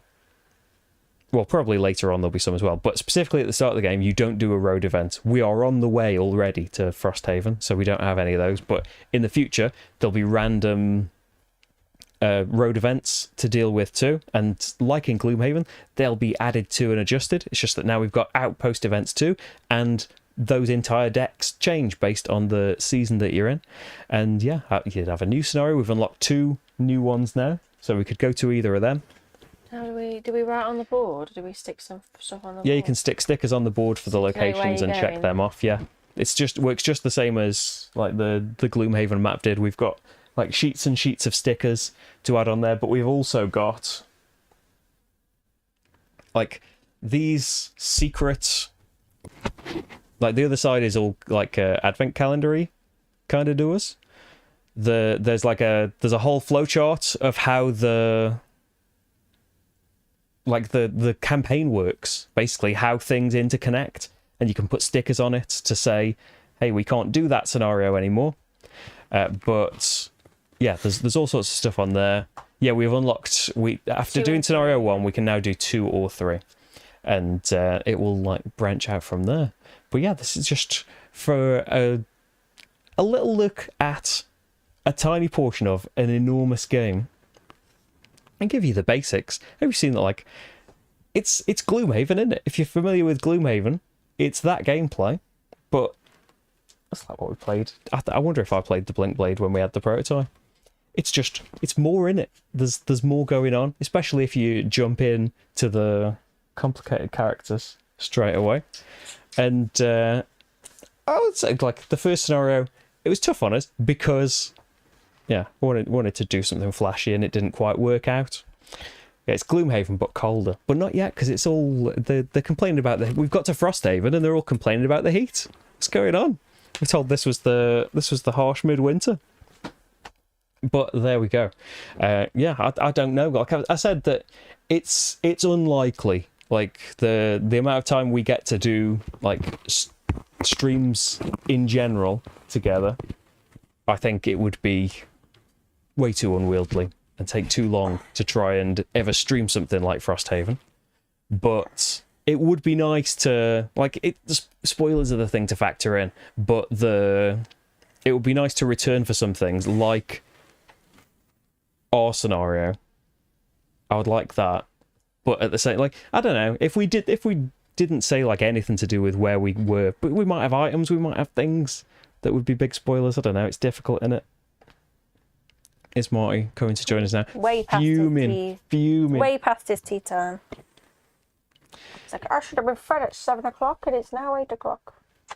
Yeah, if you like, so it's like the combat part is like, hey, there's all this new stuff, but it's Gloomhaven, right? If you liked the combat of Gloomhaven, you can love this. And if you really didn't like the combat of Gloomhaven, I don't know, maybe, yeah, some of the tweaks will do things. So if you watch that, I forgot the name of the channel, the Rage Badger has done a video about like the things. Oh, will Marty be picked up on the action cam? Oh no, he's moved. He knows about the action cam. Yeah, a few of the things that have been like just tweaked and improved are like just like seem like little things, but are really nice. He doesn't. I think the board is wobbling because it's on top of stuff, and he doesn't like it. But yeah, like disadvantage and advantage have changed because like it wouldn't happen loads. Have a good sniff, Marty. It wouldn't happen loads, but you could like it could happen the old way that you would have advantage, and because of upgrading your modifier deck to have loads of rolling modifiers in it, you would still miss, which was really annoying. And the other way around, you could have disadvantage and still crit. But like that's been changed and it doesn't do that anymore. Summons drop coins, which is like, well, they drop loot, which is cool. More loot is about, but also we don't have to be thinking about, was that thing summoned? Like, remember all these turns back? I can't remember. Like, I have to put a coin underneath to remember which are the ones that are going to drop coins when they die. Don't have to do any of that anymore. Just share loads of nice little things that you just think, oh yeah, there's so you don't have to think about. Yeah, invisibility as well, which I don't know. I can't remember. Not tons, but there was definitely a character we played, wasn't there? I think in our 4-player game. Was it the Mind Thief that could go invisible? It's someone I was playing, wasn't it, that could go invisible? And we definitely did that a few times. Going invisible in doorways to basically deactivate a room full of enemies because you blocked off that they didn't have a target anymore, so you could just like buy time with it. Yeah, loads of nice little things like that. And as Paul says, like, aside from the combat now, it was always nice having the little events, little road and city events in between scenarios, but they were never like massive deals, were they? No. They would affect the battle a bit. Some of them were cool stories as well, Sometimes you and got, like, it was pierced or maybe. yeah, and it was like nice how the retirements factored into that as well. Still be vague because people might not have played Gloomhaven, even that still might want to. But that was nice about the events as well. But like that is all still here. But now there's a whole like there's collecting things rather than just like we're collecting coins to try and get these new items and desperately scrabbling to try and get to prosperity so we can unlock all these new things. Hey, now we've got these buildings that we can work towards, and we've got like there's the threat of being attacked, and should we be building these walls? Oh, there's a much cheaper wall. It does need 10 gold, but and that angle's not going to show it apparently. There we go. There's a cheaper wall that you can do at prosperity level 1. The one we were looking at you can't do for ages. It only costs 4 wood, but also 10 gold.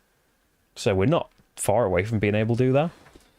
Like, get a wall built, get some protection in there. But yeah, there's that whole element to it now, as well as like there's other stuff like there's a town guard deck that's going to come into play when the outpost gets attacked. When it gets attacked, there's a deck of cards that we haven't been told what it does yet. There's like other things there's plenty of appendices that are saying like, don't worry about this yet. Unlock this when you're told to. There's another sealed up book of goodies, book of secrets, and yeah, tons and tons of things to unlock. Can't wait. But there we go though. That is Frosthaven for now, and the end of our streaming week. There'll be more stuff that soon. There'll be a video about inserts and stuff. There'll be a video about the folded space one will be first, I think, and then the laser rocks one, which you may have seen bits of floating around in this playthrough. There's been so much time, so much time, more time than you could ever imagine spent messing about, building inserts out of various materials. But hey, you can see them in videos and things. And we'll be back for at least something next week. I'm not sure what. We need to work out when we can do stuff in there. But yeah, there'll be some kind of stream. I don't know what. Some kind of story time with Rach stream. Maybe it'll be Galzir, maybe it'll be Fighting Fantasy or something. We'll see. An end of term game stream, Rach. Sure. But see all that on Monday. You can help me make more playthroughs. Patreon, Ko-fi, and thanks for watching most of all. I'll see you soon for some more playing and stuff. There's the second and final for now part of Arkham Scarlet Keys will go up on Patreon tomorrow, and that'll go up on the main channel next week. And yeah, there's more stuff coming in the next couple of weeks that I need to edit to. Thank you everyone for being here, and we'll see you very, very, very, very soon. Where's my button to do the credits and stuff? And Marty says bye as well. I should have turned his camera off, really. He never came back, did he? He did say bye. He said, I'm hungry. Yeah, he roamed around the table for a bit, which is more than we usually get from him. Thanks for being with us and putting us right and helping us through. Yeah. Thanks, Higley. Thanks for the tips. Yeah. And yeah, we'll see you all soon. Bye, everyone. Bye. Bye. Bye. Bye.